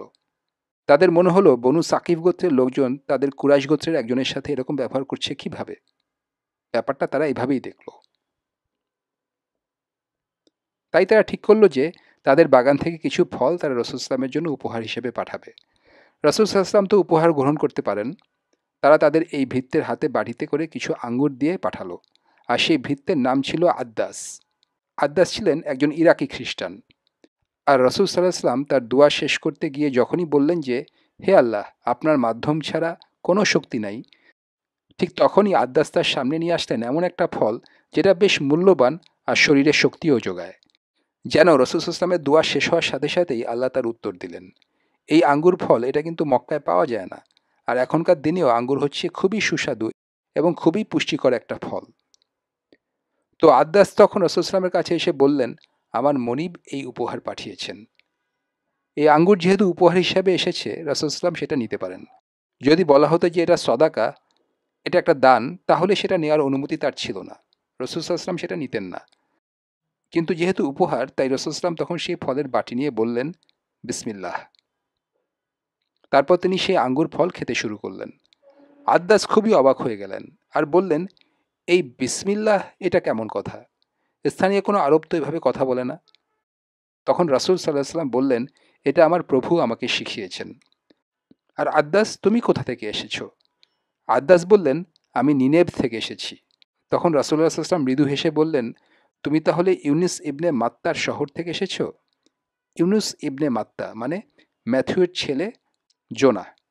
আদ্দাস খুবই অবাক হলেন আর বললেন, আপনি ইউনুস ইবনে মাত্তার কথা জানলেন কিভাবে? এই আরব দেশে তো কেউ ইউনুস নবীর নামটাও শোনেনি। তখন রাসূলুল্লাহ সাল্লাল্লাহু আলাইহি ওয়াসাল্লাম বললেন, আমি ইউনুসের কথা জানবো না কেন? তিনি হলেন আমার ভাই, আর আমি হলাম ওনার ভাই। আমরা দুইজনেই আল্লাহর প্রেরিত রাসূল। এটা শুনে আদ্দাস আবারও খুবই অবাক হলেন, কারণ আরব দেশে এই ইউনুস নবী আর এই তিমির কাহিনী কেউ জানত না। এটা ছিল সম্পূর্ণ আলাদা আরেক ধরনের ধর্মের কাহিনী, ইহুদি এবং খ্রিস্টান ধর্মের কাহিনী। আর সেখানে এই আরব দেশে এই আদ্দাস হলেন একমাত্র খ্রিস্টান। এখন আল্লাহই ভালো জানেন, তবে আমরা আদ্দাস সম্পর্কে বলতে গেলে প্রায় কিছুই জানি না। তিনি কিভাবে একজন ক্রীতদাস হলেন, কিভাবে তিনি আরব দেশে আসলেন, এসব ব্যাপারে আমরা কিছুই জানি না। শুধু এইটুকু জানি যে তিনি ছিলেন আশেপাশের কয়েকশো মাইলের মধ্যে একমাত্র লোক যিনি খ্রিস্টান ধর্ম পালন করেন। আর এখানে এই তাইফের এক বাগানে সেই আদ্দাস এমন একজনের দেখা পেলেন যিনি নিনেভ শহরের কথা জানেন, যিনি ইউনুস নবীর কথা জানেন। আপনি নিনেভ শহরের নাম জানেন? হ্যাঁ, ওটা তো নবী ইউনুসের শহর। ইউনুস? আপনি ইউনুসের কথাও জানেন? হ্যাঁ, ওই যে ইউনুস আর তিমি নিয়ে সেই কাহিনী। আদ্দাস তখন রাসূলুল্লাহ সাল্লাল্লাহু আলাইহি ওয়াসাল্লামের হাত আর পায়ে চুমু দিতে শুরু করলেন। তখনকার দিনে খ্রিস্টানরা এভাবেই তাদের গুরুজন আর ধর্মযাজকদের সম্মান জানাতো। আদ্দাস সেখানেই রাসূল সাল্লাল্লাহু আলাইহি ওয়াসাল্লামের উপর বিশ্বাস আনলেন। এদিকে সেই বাগানের দুই মালিক রীতিমতো অবাক হয়ে তাকিয়ে আছে। তারা একটু আগে তাদের ক্রীতদাসের হাতে কিছু আঙ্গুর দিয়ে ওই লোকটার কাছে পাঠালো, আর তাদের ক্রীতদাস এখন সেই লোকটার হাতে পায়ে চুমু দিতে শুরু করেছে। আদ্দাস যখন তার মনিবদের কাছে ফিরে আসলেন, তখন তারা বলল, ওয়াই হাক, ছি, তুমি ওই লোকের হাতে পায়ে চুমু দিলে কেন? উত্তরে আদ্দাস বললেন, শুনুন আমার মনিবেরা, এই দুনিয়ার বুকে ওই মানুষটার চাইতে ভালো আর কোনো মানুষ নাই। কারণ উনি আমাকে এমন কিছু কথা বলেছেন যেটা শুধুমাত্র একজন নবী রসুলই বলতে পারেন। তখন তারা বলল, ওহ আদ্দাস, ওই লোকটা জাদু করে তোমাকে তোমার ধর্ম থেকে দূরে সরিয়ে দিচ্ছে। তোমার নিজের ধর্মটা কিন্তু ওই লোকের ধর্মের চাইতে অনেক ভালো। পরবর্তীতে এই উতবা ইবনে রবিয়া এবং সাইবা ইবনে রবিয়া এরা বদরের যুদ্ধে আদ্দাসকে তাদের পক্ষে যুদ্ধ করার জন্য জোরাজুরি করেছিল। তখন আদ্দাস বলেছিলেন, সেই গাছের নিচে যিনি বসেছিলেন, আপনারা তার বিরুদ্ধে আমাকে যুদ্ধ করার জন্য বলছেন? ওয়াল্লাহি, একটা বিশাল পর্বতও ওনার কোনো ক্ষতি করতে পারবে না। তিনি তার মনিবদের নির্দেশ অমান্য করেছিলেন। একজন ক্রীতদাস তার মনিবের নির্দেশ অমান্য করছে, এরকম ঘটনা আরবের মানুষ খুব একটা শোনেনি। পরে সেই দুই মনিবই বদরের যুদ্ধে নিহত হয়। এর পরের ঘটনা সহিহ বুখারীতে বর্ণনা করা হয়েছে। আর এই পর্যন্ত আগে যে ঘটনাগুলো বললাম সেগুলো বর্ণনা করা আছে ইবনে ইসাকের সিরাতের বইতে। এই বর্ণনার চেইন অব ন্যারেশনে কিছু চেইন মিসিং আছে, তবে তারপরেও আলেমরা এই বর্ণনাটাকে সঠিক বলেই মতামত দিয়েছেন। এখন সহিহ বুখারীর বর্ণনায় আছে, রাসূল সাল্লাল্লাহু আলাইহি ওয়াসাল্লাম বলছেন, আমি যখন কার্নুল মানাজিলে পৌঁছালাম, ফারাফ রাফাতু রাসি, আমি আসমানে কিছু একটা দেখতে পেয়ে মাথা উপরে উঠালাম। ফাইজা আনা বিসাহাবাতিন কদ আজল্লাতনি, আমি দেখতে পেলাম যে এক টুকরা মেঘ আমাকে ছায়া দিচ্ছে। শহরের মানুষ তাকে প্রত্যাখ্যান করেছে, তার শরীরে পাথর ছুঁড়ে মেরেছে, আর আল্লাহ তাকে রোদের হাত থেকে রক্ষার জন্য ছায়া দেওয়ার জন্য মেঘ পাঠিয়ে দিলেন। রাসূল সাল্লাল্লাহু আলাইহি ওয়াসাল্লাম বলছেন, সেই মেঘের মধ্যে ছিলেন জিবরিল। আর জিবরিল আমাকে বললেন, ইয়া রাসূলুল্লাহ, আপনার কওম আপনাকে যা বলেছে তা সবটাই আল্লাহ শুনেছেন। তারা যে আপনাকে প্রত্যাখ্যান করেছে সেটাও তিনি শুনেছেন। আর তিনি আমার সাথে মালাকুল জিবালকে আপনার কাছে পাঠিয়েছেন। মালাকুল জিবাল মানে পাহাড়ের ফেরেশতা। আপনি এই মানুষগুলির ব্যাপারে যেটা করতে বলবেন, মালাকুল জিবাল সেটাই করবে। তখন রাসূলুল্লাহ সাল্লাল্লাহু আলাইহি ওয়াসাল্লাম আরেকটা কণ্ঠ শুনতে পেলেন। সেই কণ্ঠটা বলল, আমি হলাম মালাকুল জিবাল। মালাকুল জিবালি ফাসাল্লামু আলাই। পাহাড়ের ফেরেশতা তখন রাসূল সাল্লাল্লাহু আলাইহি ওয়াসাল্লামকে সালাম দিলেন। তারপর মালাকুল জিবাল বললেন, ইয়া মুহাম্মদ, আপনি কি চান বলুন। কুল মা শিতা, আমি আপনার কথা মতো কাজ করব। ইন শিতা আন উদবিকা আলাইহিম আল আখশাবাইন। তাইফ শহরটা দুইটা বিশাল পর্বতের মধ্যে অবস্থিত ছিল। আপনি যদি চান তাহলে আমি এই শহরটাকে দুইটা পাহাড়ের মধ্যে পিষ্ট করে দিতে পারি। আপনি যা বলবেন আমি সেটাই করব। তখন রাসূল সাল্লাল্লাহু আলাইহি ওয়াসাল্লাম বললেন, বাল আরজু আন ইউখরিজাল্লাহু মিন আসলাবিহিম মান ইয়াবুদুল্লাহা ওয়াহদাহু লা ইউশরিকু বিহি শাইআ। রাসূলুল্লাহ সাল্লাল্লাহু আলাইহি ওয়াসাল্লাম বললেন, না, এটা করবেন না। আমি বরং আশা করি আল্লাহ সুবহানাহু ওয়া তাআলা তাদের বংশ থেকে এমন সন্তান জন্ম দেবেন যারা এক আল্লাহর ইবাদত করবে আর অন্য কাউকে তার শরীক করবে না। এই হাদিস থেকে আমরা বেশ কিছু শিক্ষা গ্রহণ করতে পারি। সবার প্রথমে যে শিক্ষাটা নিতে পারি সেটা হলো রাসূল সাল্লাল্লাহু আলাইহি ওয়াসাল্লামকে অনেকগুলো কঠিন পরীক্ষার সম্মুখীন হতে হয়েছিল যাতে করে আল্লাহ এই দুনিয়া এবং আখিরাতে তার মর্যাদা বৃদ্ধি করতে পারেন। যাতে করে আল্লাহ আযজা ওয়া জাল আমাদের বলতে পারেন যে আরাম আয়েশ করার জন্য আমরা কেউ এই দুনিয়াতে আসিনি। আখিরাতের জীবনে সুখ স্বাচ্ছন্দ্য অর্জন করতে হলে এই দুনিয়ায় আমাদের অনেক কিছু ত্যাগ করতে হবে, অনেক কিছু বিসর্জন দিতে হবে। আর আমাদের রাসূলুল্লাহ সাল্লাল্লাহু আলাইহি ওয়াসাল্লামের জীবনেও ঠিক এমনটাই ঘটেছিল। এছাড়া রাসূলুল্লাহ সাল্লাল্লাহু আলাইহি ওয়াসাল্লাম সেখানে যে দোয়াটা করেছিলেন সেটা একটু খেয়াল করুন। এই দোয়ার মধ্যে তিনি যেন চিৎকার করে তার ঈমানের ঘোষণা দিচ্ছিলেন, আল্লাহর প্রতি তার বিশ্বাসের কথা জানাচ্ছিলেন। আবার একই সাথে সেখানে তিনি দোষারোপ করছেন যেন নিজেকেই, ইয়া আল্লাহ, আমি হয়তো ভুল কিছু করে ফেলেছি, তবে যদি আমি ভুল করে না থাকি তাহলে আমার কোনো চিন্তা নেই। তিনি যে শারীরিক আর মানসিকভাবে কষ্ট পেয়েছেন সেটা নিয়ে তিনি ততটা চিন্তিত নন। তার প্রধান চিন্তা আল্লাহর সন্তুষ্টি নিয়ে। তিনি এটা নিয়েই বেশ চিন্তা করছেন যে এটা হয়তো আল্লাহর তরফ থেকে একটা শাস্তি। ইয়া আল্লাহ, আপনার শাস্তি থেকে আমি আপনার কাছেই আশ্রয় চাচ্ছি। আর যদি এটা শাস্তি না হয়ে থাকে তাহলে তিনি সন্তুষ্ট। তিনি আরও বেশি সন্তুষ্ট, কারণ তাহলে তিনি আল্লাহর তরফ থেকে আরও বেশি দয়া এবং অনুগ্রহ পাবেন। আর এটাই হচ্ছে তাওহীদের পারফেকশন। এছাড়াও খেয়াল করুন, প্রচণ্ড নিপীড়ন আর কষ্টের মধ্যেও আপনি যদি আপনার নিজের পরিচয়ের ব্যাপারে সচেতন থাকেন তাহলে সেটার ফলাফল কি হতে পারে। রাসূলুল্লাহ সাল্লাল্লাহু আলাইহি ওয়াসাল্লাম যখন সেই গাছের ছায়ায় বসে দোয়া করছেন তার শরীরে রক্তের দাগ তখনও শুকায়নি। সেই সময় আদ্দাস তার জন্য কিছু ফল নিয়ে আসলেন। তখন তিনি আসলে কে সেটা রাসূলুল্লাহ সাল্লাল্লাহু আলাইহি ওয়াসাল্লাম প্রকাশ করলেন মাত্র একটা শব্দ দিয়ে, বিসমিল্লাহ। তিনি কিন্তু নিজের পরিচয় গোপন করেননি। খাওয়ার আগে বিসমিল্লাহ বলা এটা একটা সুন্নাহ, এটা একটা ওয়াজিব না। কিন্তু তিনি খাওয়ার আগে আল্লাহকে ঠিকই স্মরণ করেছেন। নিজের এই পরিচয়ের জন্য তিনি গর্বিত। আর শুধুমাত্র এই একটা শব্দের কারণে কিছুক্ষণ পরেই আদ্দাস ইসলাম গ্রহণ করলেন। ইসলাম পালন করলে এই দুনিয়া এবং আখিরাতে আপনি সবসময় ভালো কিছু পাবেন। ইসলাম নিয়ে কখনো লজ্জিত বোধ করবেন না, বিব্রত হবেন না। আল্লাহ আপনাকে এই ধর্ম দিয়েছেন, এটা পালন করুন, এটা নিয়ে গর্ববোধ করুন। আর ইনশাল্লাহ শুধুমাত্র একটা বিসমিল্লাহ বলা থেকে অনেক ভালো কিছু হয়ে যেতে পারে। এছাড়াও এখানে যে ঘটনাটা ঘটেছে তার জবাবে আল্লাহ কিভাবে সাড়া দিয়েছেন সেটাও একটু খেয়াল করুন।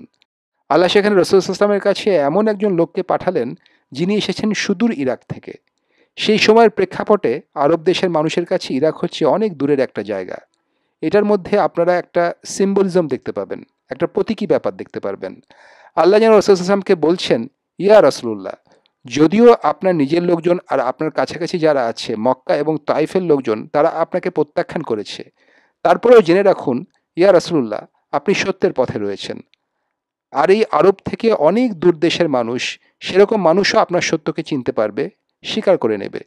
আর সামনে এমন সময় আসবে যখন তার দেশের অন্য সব মানুষ, আরও দূর দেশের আরও অনেক মানুষ, তারা সবাই এই সত্যটাকে স্বীকার করবে।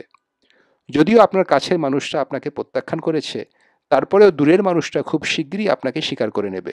পরবর্তীতে রাসূলুল্লাহ সাল্লাল্লাহু আলাইহি ওয়াসাল্লামের সাথে ঠিক সেরকমটাই ঘটেছিল। এছাড়াও খেয়াল করুন, রাসূলুল্লাহ সাল্লাল্লাহু আলাইহি ওয়াসাল্লাম দোয়া করার পর আল্লাহ তাআলা কত তাড়াতাড়ি সাড়া দিয়েছেন। ফিজিক্যালি এবং স্পিরিচুয়ালি দুইভাবেই, বৈষয়িকভাবে এবং আত্মিকভাবে দুইভাবেই। বৈষয়িক দিক থেকে সাড়া দিয়েছেন আঙ্গুর ফল পাঠিয়ে, রোদের হাত থেকে রক্ষার জন্য মেঘ পাঠিয়ে। আর আত্মিকভাবে বা স্পিরিচুয়ালি সাড়া দিয়েছেন জিবরিলকে পাঠিয়ে, আর তার সাথে এসেছেন মালাকুল জিবাল। রাসূলুল্লাহ সাল্লাল্লাহু আলাইহি ওয়াসাল্লাম তাকে যেটা বলবেন সে ঠিক সেটাই করবে। রাসূলুল্লাহ সাল্লাল্লাহু আলাইহি ওয়াসাল্লাম এখানে তার প্রতিক্রিয়া কিভাবে দেখিয়েছেন। মাত্র কয়েকদিন আগেই বনু সাকিব গোত্রের প্রধানরা তাকে প্রত্যাখ্যান করেছে, তাকে নিয়ে উপহাস করেছে। একজন বলেছে, আপনি যদি রাসূল হয়ে থাকেন তাহলে আমি কাবা ঘরের পর্দাটাই ছিঁড়ে ফেলব। আরেকজন বলেছে, আমি আপনার সাথে কথাই বলতে পারবো না। আপনি যদি সত্যি বলে থাকেন তাহলে আপনি অনেক উপরে, আর যদি মিথ্যা বলে থাকেন তাহলে আমি অনেক নিচে। অন্য আরেকজন বলেছে, আল্লাহ কি আপনার চাইতে ভালো আর কাউকে পান নাই? এই উপহাস আর অপমানের কথাগুলো তার কানে বেজেই চলেছে। তার উপরে তাইফের এই বখাটে ছেলেরা তাকে পাথর ছুঁড়ে মেরেছে, তার পুরো শরীর রক্তে ভিজে গেছে। এরকম সময় আল্লাহ তার কাছে পাঠালেন জিবরিলকে, আর তার সাথে মালাকুল জিবাল। রাসূলুল্লাহ সাল্লাল্লাহু আলাইহি ওয়াসাল্লাম যদি মাত্র একবার সম্মতি দেন তাহলে মালাকুল জিবাল তাইফ শহরটাকে দুইটা পর্বতের মাঝে পিষ্ট করে ফেলবেন।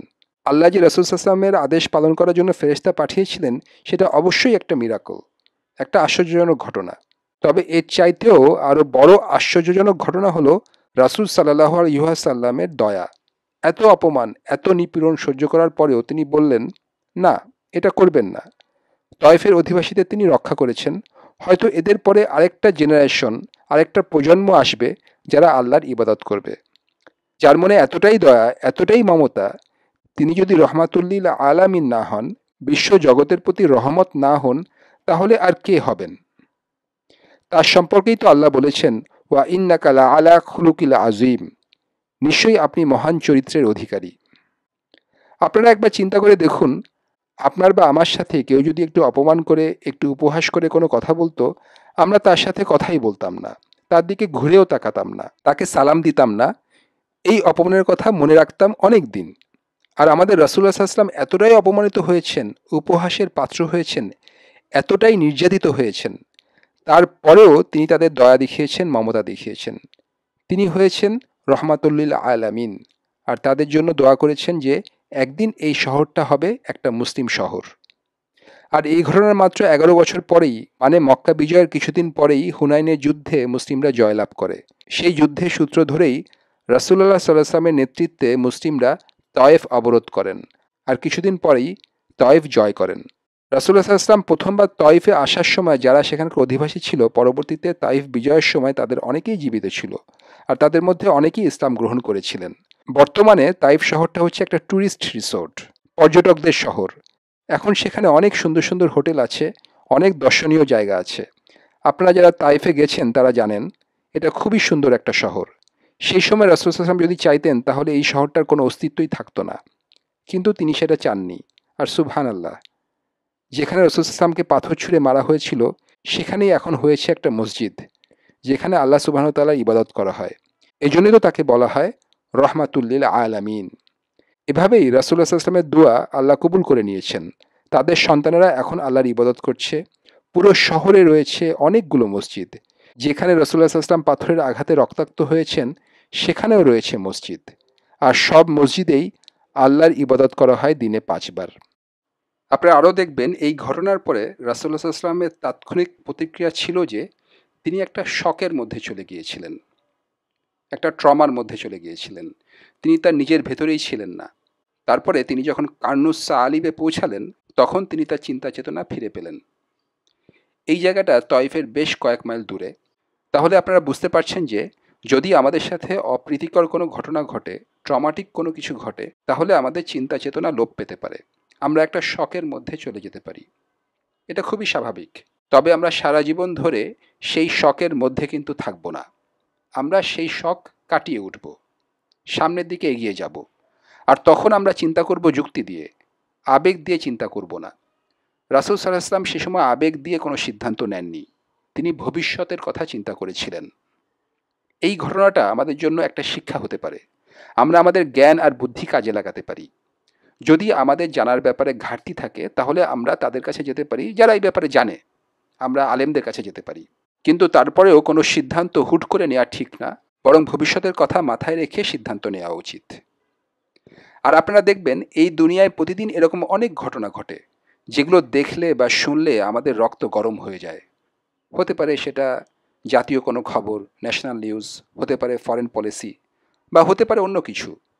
এরকম পরিস্থিতিতে আমরা আবেগ দিয়ে কোনো সিদ্ধান্ত নেব না, হুট করে বড় রকমের কোনো প্রতিক্রিয়া দেখাবো না। রাসূলুল্লাহ সাল্লাল্লাহু আলাইহি ওয়াসাল্লাম যেরকম শান্তভাবে ভবিষ্যতের কথা মাথায় রেখে সিদ্ধান্ত নিয়েছেন, আমরাও ঠিক সেভাবেই চিন্তা করার চেষ্টা করব। এছাড়াও আপনারা দেখবেন মানুষের মধ্যে ইসলাম নিয়ে এক ধরনের ভীতি কাজ করে। অনেকেই ইসলামের বাণী প্রত্যাখ্যান করে। আমাদের নিজেদের সাথেও এরকম ঘটনা ঘটে। আর রাসূলুল্লাহ সাল্লাল্লাহু আলাইহি ওয়াসাল্লামের সাথে সেটা হয়েছিল। আর রাসূলুল্লাহ সাল্লাল্লাহু আলাইহি ওয়াসাল্লামের সাথে যেটা হয়েছিল, সেটা অন্য যে কারো অভিজ্ঞতার চাইতে অনেক খারাপ একটা ঘটনা। তারপরেও দেখুন রাসূলুল্লাহ সাল্লাল্লাহু আলাইহি ওয়াসাল্লাম সেখানে কি করেছিলেন। তিনি হলেন আমাদের জন্য রোল মডেল, আমাদের জন্য আদর্শ। আর সেজন্যই আল্লাহ বলেছেন, লাকাদ কানা লাকুম ফি রাসূলিল্লাহি উসওয়াতুন হাসানাহ, নিশ্চয়ই তোমাদের জন্য রাসূলুল্লাহ সাল্লাল্লাহু আলাইহি ওয়াসাল্লামের মধ্যে রয়েছে উত্তম আদর্শ। এখন আপনারা দেখতেই পাচ্ছেন যে তয়েফের ঘটনাটাকে একটা পলিটিক্যাল সাকসেস বলা যায় না, তারপরও এখান থেকেও ভালো কিছু এসেছিল। এখান থেকেই আদ্দাস ইসলাম গ্রহণ করেছিল।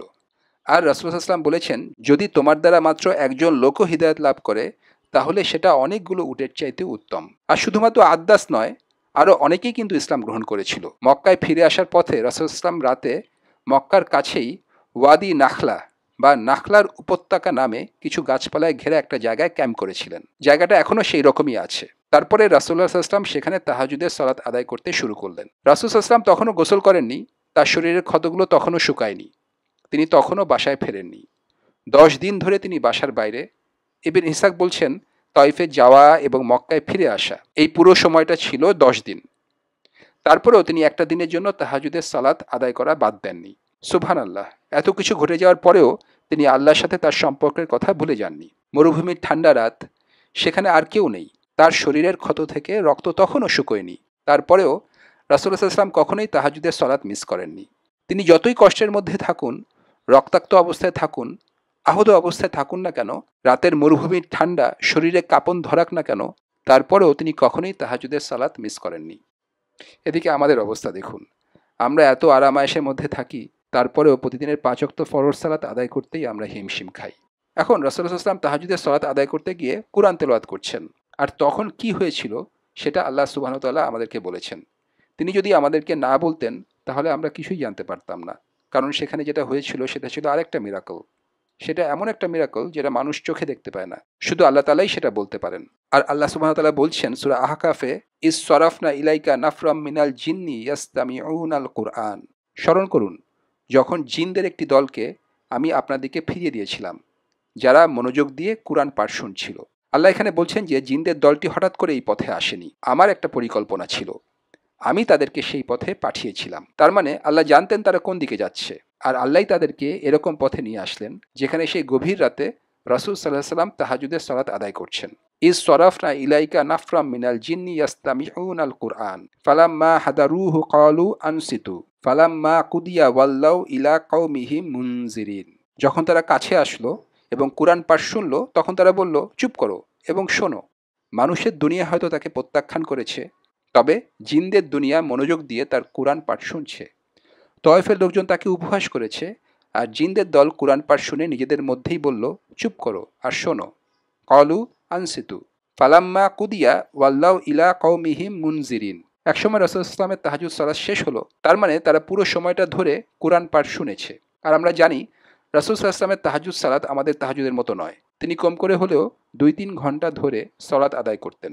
তারপর যখন তাহাজ্জুদ শেষ হলো, ফালাম্মা কুদিয়া ওয়াল্লাউ ইলা কওমিহিম মুনজিরিন, তারা সবাই তো ইসলাম গ্রহণ করলই, এর পাশাপাশি তারা তাদের সম্প্রদায়ের কাছে ফিরে গেল সতর্ককারী হিসেবে, দায়ী হিসাবে। তারা ফিরে গেল শুধুমাত্র মুসলিম হিসেবে কিন্তু নয়, ওয়াল্লাউ ইলা কওমিহিম, তারা তাদের সম্প্রদায়ের কাছে ফিরে গেল শুধু মুসলিমিন হিসেবে নয়, মুনজিরিন হিসেবে। তারা এক একজন ছোটোখাটো বার্তাবাহক বা নিজ সম্প্রদায়ের জন্য পথনির্দেশক হয়ে গেল।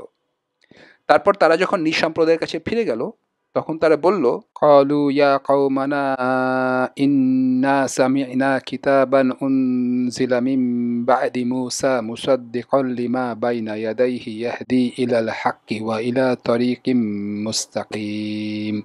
ইয়া কওমানা আজিবু দা'iয়াল্লাহি ওয়া আমিনু বিহি। তারা বলল, হে আমাদের সম্প্রদায়, আমরা এমন একটা কিতাবের পাঠ শুনেছি যেটা নাজিল করা হয়েছে মুসার কিতাবের পরে।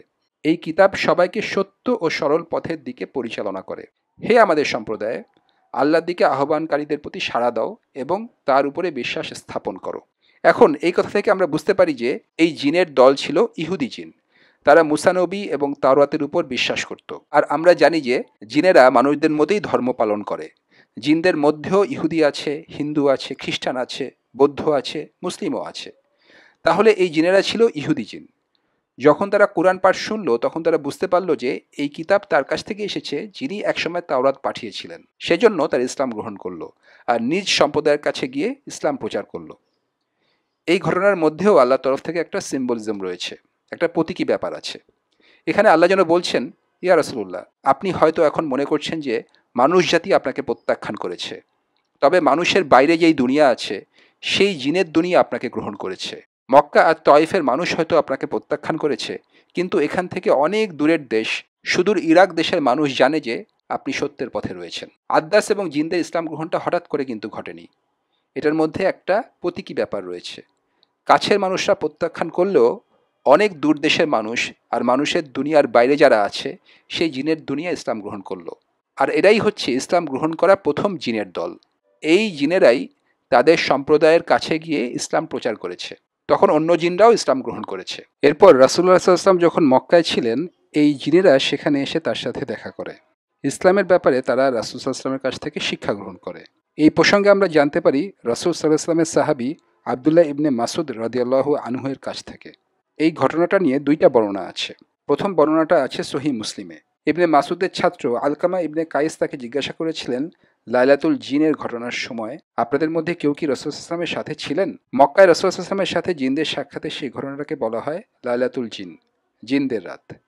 ইবনে মাসুদ তখন বললেন, না, আমরা কেউ সেখানে ছিলাম না। তবে আমরা এক রাতে রাসূল সাল্লাল্লাহু আলাইহি ওয়াসাল্লামের সাথে ছিলাম। তারপর আমরা তাকে হারিয়ে ফেললাম। তখন আমরা তাকে সব জায়গায় খুঁজে বেড়ালাম। ফিল আউদিয়াতি ওয়া শিআব, আমরা তাকে পাহাড়ের উপত্যকায় এবং গিরিপথে খুঁজে বেড়ালাম, কিন্তু তাকে কোথাও খুঁজে পেলাম না। আমরা মনে করলাম তাকে হয়তো অপহরণ করা হয়েছে, নয়তো গোপনে হত্যা করা হয়েছে। সেই রাতটি আমাদের জন্য খুবই দুর্ভাগ্যজনক ছিল। একটু চিন্তা করে দেখুন, রাসূলুল্লাহ সাল্লাল্লাহু আলাইহি ওয়াসাল্লাম হঠাৎ করে উধাও হয়ে গেলেন। সাহাবারা তাকে পাগলের মতো খুঁজে বেড়াচ্ছেন, কিন্তু কোথাও খুঁজে পাচ্ছেন না। ইবনে মাসুদ বললেন, এরপর যখন ভোর হলো, আমরা দেখলাম যে তিনি গারে হেরায়ের দিক থেকে আসছেন, হেরা গুহার দিক থেকে আসছেন। এটা তাহলে মক্কার ঘটনা, কারণ হেরা গুহা মক্কায়। তখন সাহাবারা বললেন, ইয়া রাসূলুল্লাহ, আমরা তো আপনাকে হারিয়ে ফেলেছিলাম, অনেক খোঁজাখুঁজি করেও কোথাও আপনাকে পেলাম না। ফাকাদ নাক, আপনাকে হারিয়ে ফেলেছিলাম, কোথায় ছিলেন আপনি? তখন রাসূলুল্লাহ সাল্লাল্লাহু আলাইহি ওয়াসাল্লাম বললেন, আতানি দাইল জিন, জিনদের পক্ষ থেকে একজন আহ্বানকারী আমার কাছে এসেছিল। সেই জিন এসে বলেছিল যে তারা জমায়েত হয়ে রাসূল সাল্লাল্লাহু আলাইহি ওয়াসাল্লামের জন্য অপেক্ষা করছে। তাই আমি তাদের সাথে দেখা করতে গিয়েছিলাম, আর আমি তাদেরকে কুরআন পাঠ করে শুনিয়েছিলাম। তারপর রাসূল সাল্লাল্লাহু আলাইহি ওয়াসাল্লাম সাহাবাদেরকে বললেন, তোমরা কি তাদের সাথে আমার সাক্ষাতের জায়গাটা দেখতে চাও? সাহাবারা বললেন, অবশ্যই দেখতে চাই। এরপরে ইবনে মাসুদ বলছেন, তিনি আমাদেরকে সাথে করে নিয়ে গিয়ে তাদের সাথে সাক্ষাতের জায়গাটা দেখালেন। যেখানে আগুন জ্বালানো হয়েছিল এরকম আরও কিছু অবশিষ্টাংশ দেখালেন। আপনারা জানেন, এক জায়গায় জমায়েত কিছু লোক সেই জায়গা ছেড়ে চলে গেলে সেখানে কিছু চিহ্ন থেকে যায়। রাসূল সাল্লাল্লাহু আলাইহি ওয়াসাল্লাম তাদের সেই রকম কিছু চিহ্ন দেখালেন। যদিও সাহাবারা সেখানেই ছিলেন, তারপরেও তারা কিছুই কিন্তু এর আগে দেখতে পাননি, কারণ জিনদের দুনিয়া এইরকমই। এই বর্ণনাটা আছে মুসলিমে।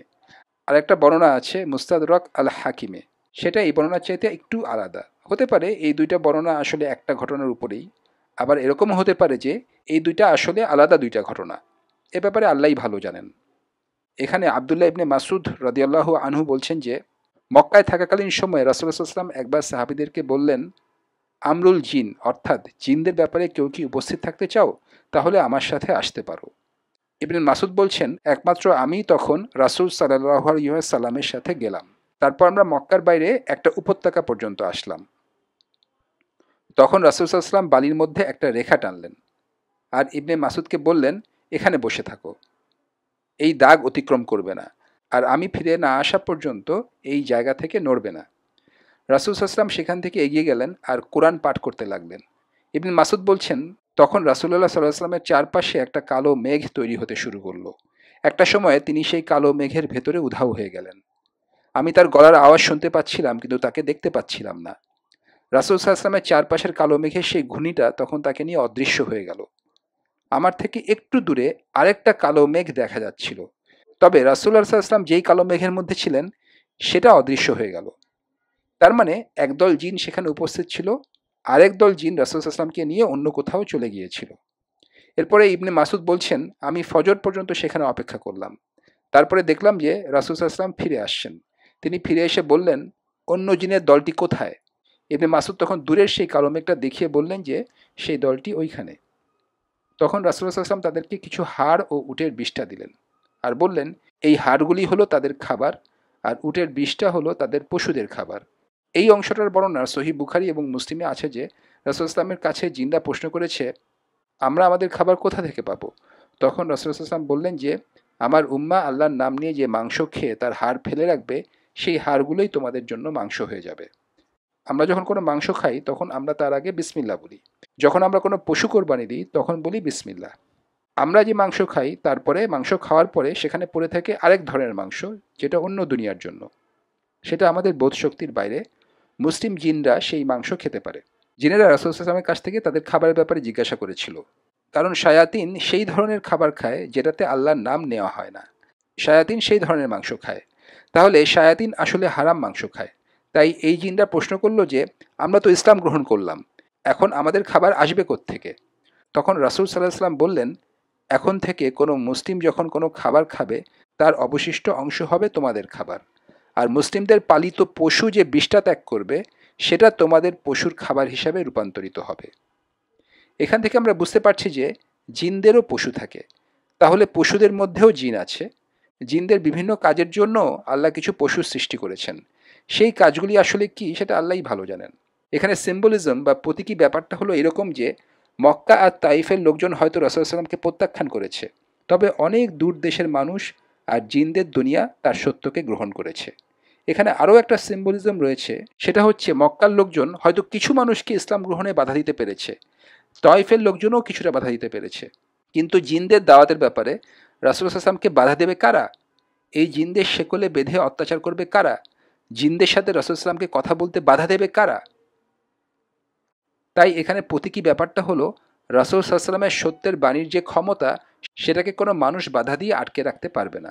এখন তয়েফের ঘটনার পর রাসূলুল্লাহ সাল্লাল্লাহু আলাইহি ওয়াসাল্লাম আবার মক্কায় কিভাবে ফিরে গেলেন? এটা আগেই বলেছিলাম, তয়েফের পথে রওনা দিয়ে রাসূল সাল্লাল্লাহু আলাইহি ওয়াসাল্লাম আসলে মক্কার সাথে তার সম্পর্ক আনুষ্ঠানিকভাবে ছিন্ন করেছিলেন। আবু লাহাব তাকে আর প্রোটেকশন দিচ্ছে না। রাসূল সাল্লাল্লাহু আলাইহি ওয়াসাল্লাম মক্কা থেকে বেরিয়ে গেলেন। তারপর 10টা দিন কেটে গেছে। এখন তার ফিরে আসার কোনো উপায় নেই। তিনি আল্লাহর উপর ভরসা করে তয়েফে গিয়েছিলেন, কিন্তু সেখানেও তিনি কিছু করতে পারলেন না। রাসূলুল্লাহ সাল্লাল্লাহু আলাইহি ওয়াসাল্লামের পালিত পুত্র যায়েদ ইবনে হারিসা রাদিয়াল্লাহু আনহু জিজ্ঞাসা করলেন, ইয়া রাসূলুল্লাহ, আপনি তো মক্কা থেকে বিতাড়িত হয়েছেন, এখন আমরা সেখানে ফিরে যাব কিভাবে?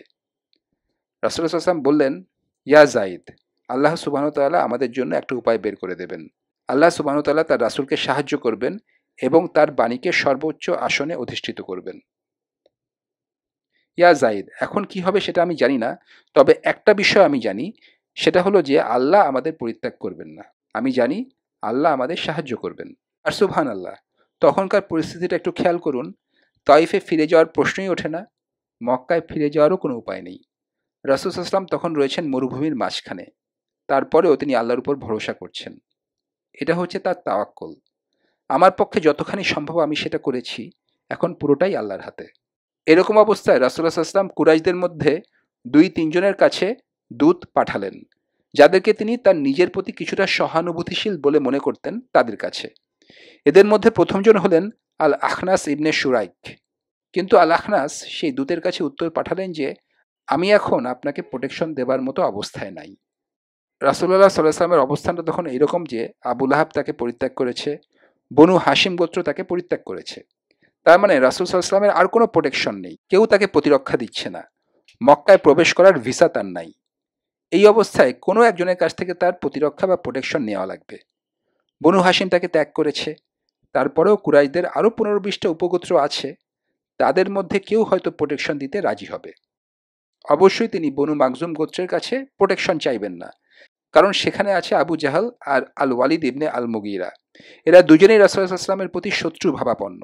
তাই বনু মাকজুম গোত্রের কাছে তিনি কাউকে পাঠাননি। কুরাইশদের মধ্যে উপগোত্র ছিল 15-20টা। বনু হাশিম একটা গোত্র, বনু উমাইয়া আরেকটা, বনু আবদ শামস আরেকটা গোত্র, বনু মাকজুম আরেকটা। এরকম 15-20টা উপগোত্র ছিল। রাসূল সাল্লাল্লাহু আলাইহি ওয়াসাল্লাম প্রথমে একটি উপগোত্রের কাছে দূত পাঠালেন। সেখান থেকে উত্তর আসলো যে, আমরা একটু দুর্বল অবস্থানে আছি, এই অবস্থায় আপনাকে প্রোটেকশন দিতে পারবো না। এরপর রাসূল সাল্লাল্লাহু আলাইহি ওয়াসাল্লাম অনুরোধ করলেন সুহাইল ইবনে আমরের কাছে। পরবর্তীতে এই সুহাইল ইবনে আমরই হুদায়বিয়ার চুক্তির সময় মধ্যস্থতা করেছিলেন। এখানে আপনাদেরকে জানিয়ে রাখি, আল আখনাস ইবনে শুরাইক পরবর্তীতে কিন্তু ইসলাম গ্রহণ করেছিলেন। সুহাইল ইবনে আমরও মুসলিম হয়েছিলেন।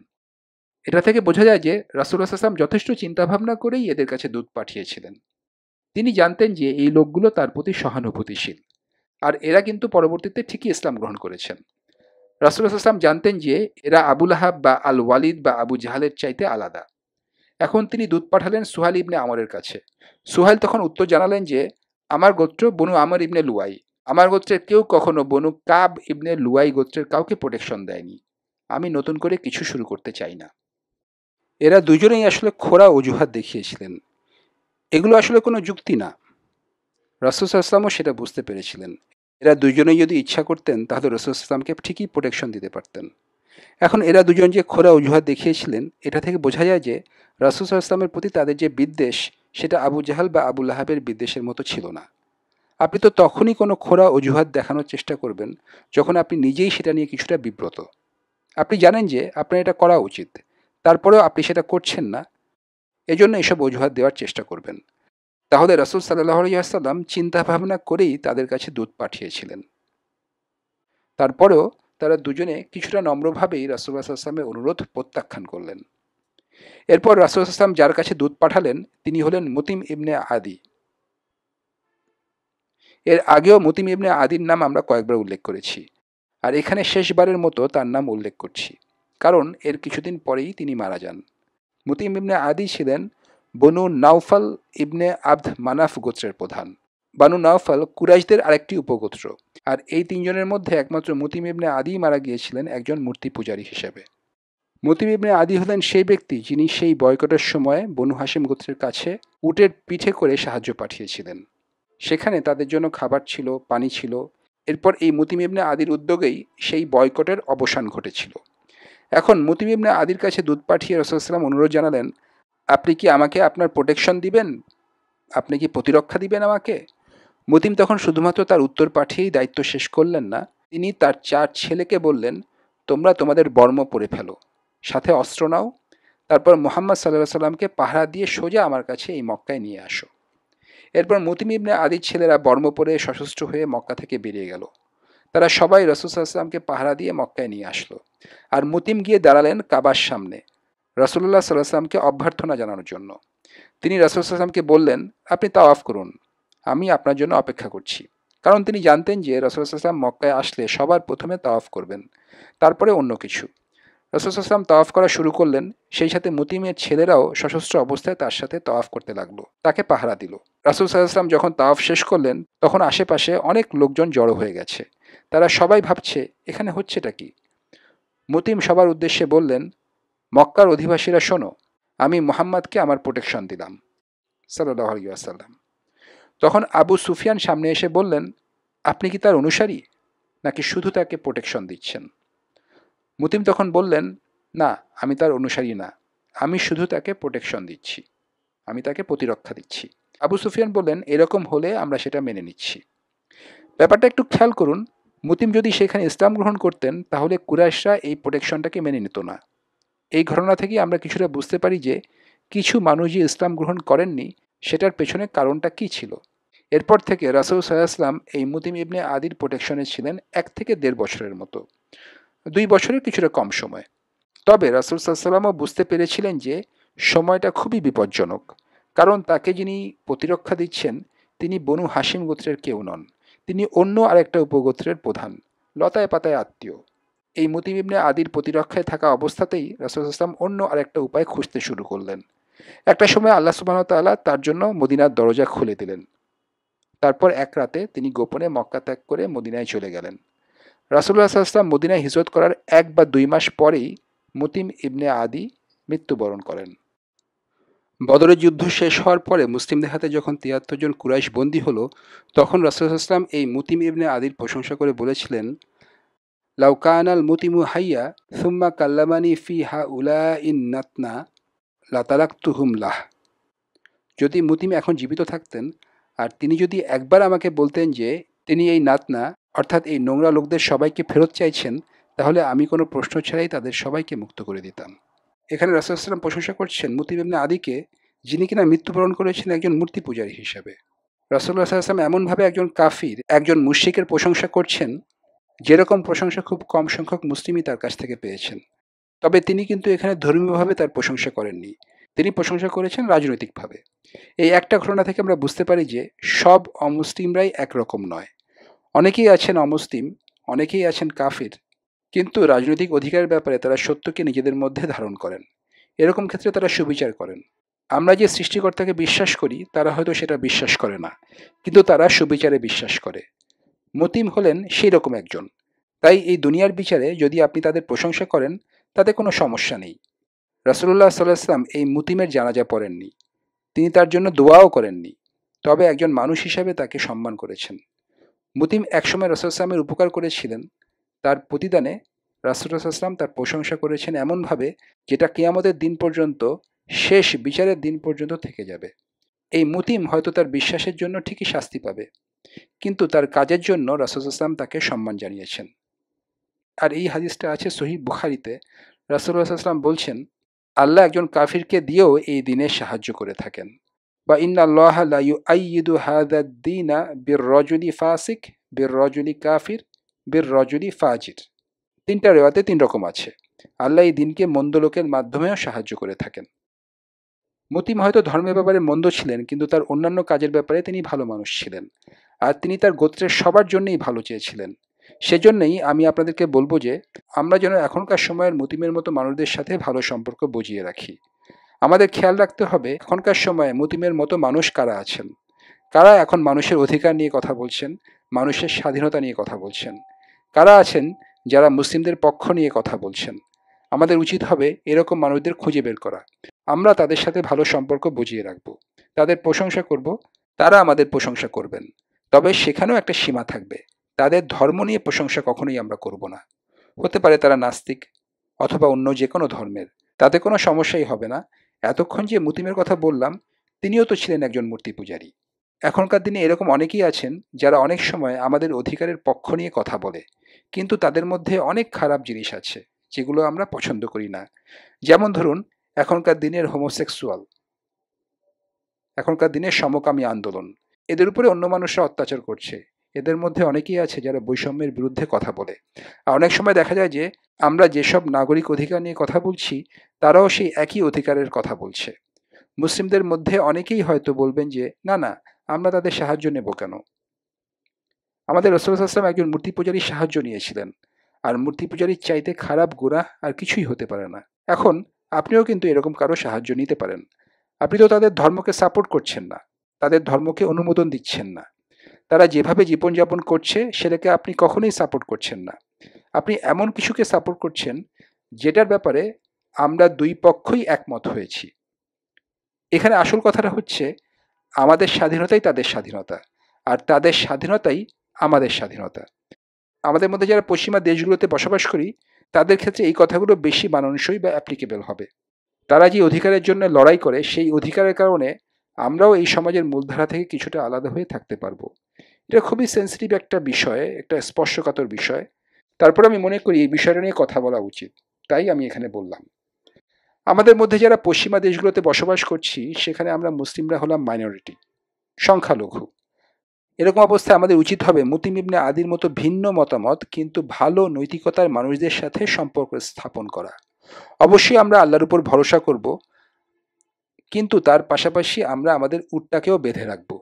আর এখানে আমরা দেখতে পাচ্ছি যে আল্লাহ আযজা ওয়া জাল চাইছেন যে রাসূল সাল্লাল্লাহু আলাইহি ওয়াসাল্লাম ভিন্ন মতবাদের মানুষের কাছ থেকে সাহায্য নেবেন, আর তারপর সেই মানুষগুলোও সাহায্য করলো। সেরকম একইভাবে আমরাও ভিন্ন মতের মানুষের কাছ থেকে সাহায্য নিতে পারি। শেষ করার আগে আরেকটা বিষয় নিয়ে কথা বলি। আমাদের মধ্যে যারা পশ্চিমা দেশগুলোতে বড় হয়েছেন, বেড়ে উঠেছেন, তাদের জন্য বিষয়টা একটু বেশি প্রাসঙ্গিক হবে। তাইফ থেকে ফিরে আসার পর রাসূল সাল্লাল্লাহু আলাইহি ওয়াসাল্লাম মক্কার বাইরে অপেক্ষা করছেন। এরই মধ্যে দুইজন তার অনুরোধ প্রত্যাখ্যান করেছেন। এরকম অবস্থায় তিনি অন্য কোথাও যেতে পারতেন। তাইফের লোকজন তাকে প্রত্যাখ্যান করেছে। তিনি নির্জন কোনো জায়গা বেছে নিয়ে সেখানে থাকতে পারতেন, অথবা তিনি অন্য কোনো শহরে যেতে পারতেন। যেমন ধরুন আবিসিনিয়া, সেখানকার যে শাসক, সেই নাজাশী তাকে নিশ্চয়ই আশ্রয় দিতেন। তারপরেও তিনি সেই মক্কায় ফিরে যেতে চেয়েছেন যেখানে তার উপরে অনেক অত্যাচার হয়েছে। কারণ দিন শেষে এই মক্কাই হলো তার জন্মভূমি, তার নিজের দেশ।